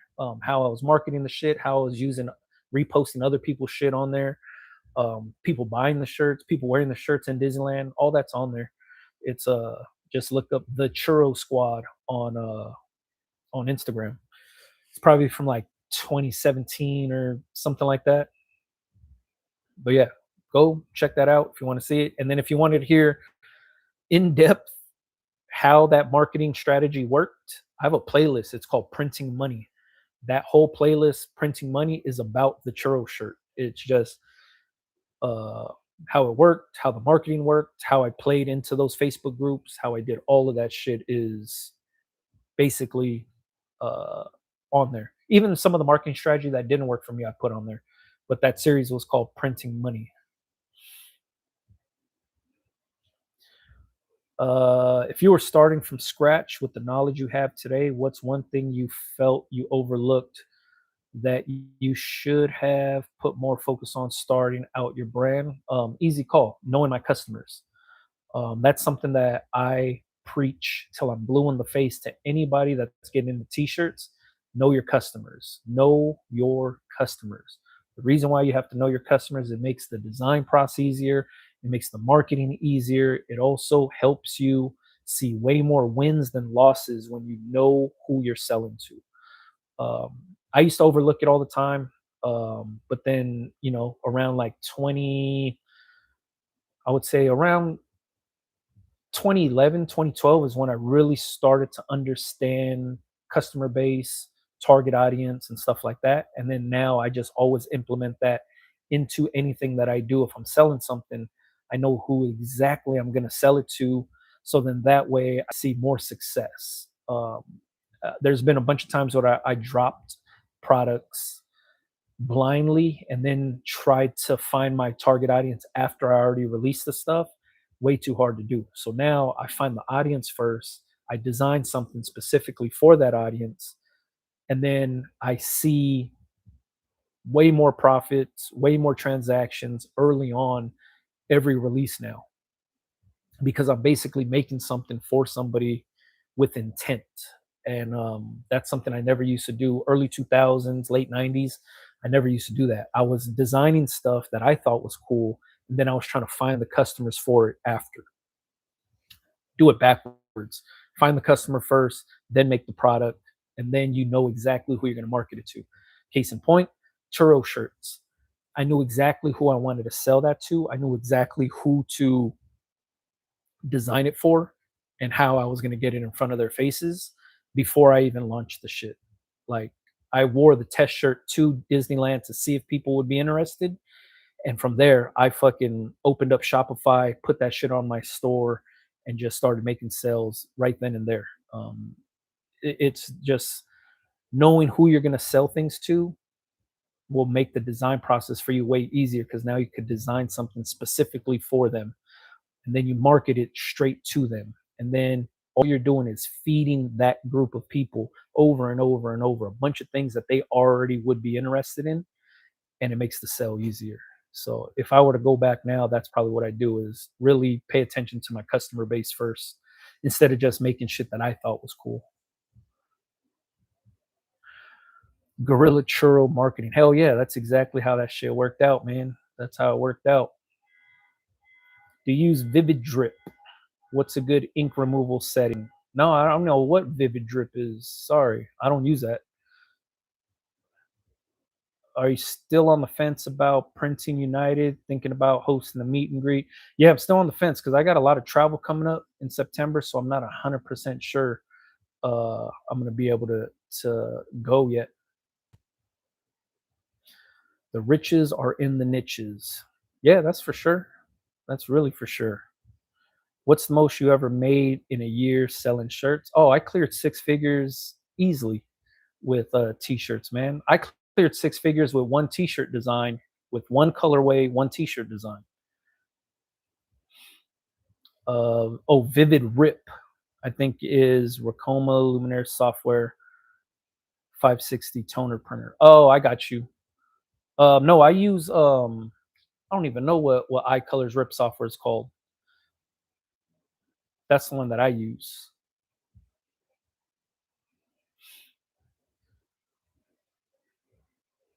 And then the shit that's built into there is Knockout, Raster, and Halftone are all built into that software.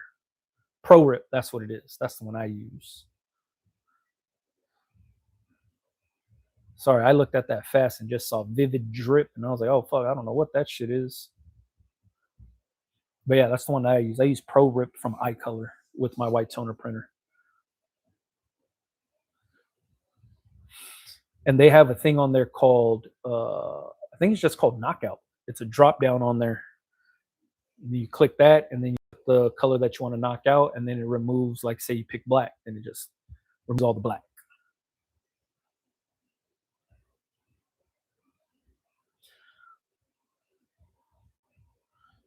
Let me see. All right, man. Shit, we made it to the 2 hour mark. Who would you say is the best source to go with for DTF?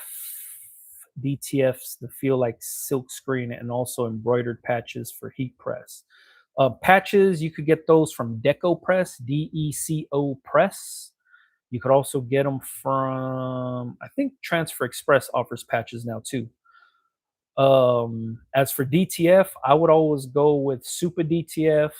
I would probably go Merch Studios, the T-Shirt Buddy, AW Productions, Crispy Prints, Heart and Hustle, and who else didn't I mention? Rye Beats. All those guys are content creators that create DTF prints. The reason I always tell people to go with the content creators is because you get to see them working in their shop. You can see their quality control. You can see them maintaining their machines.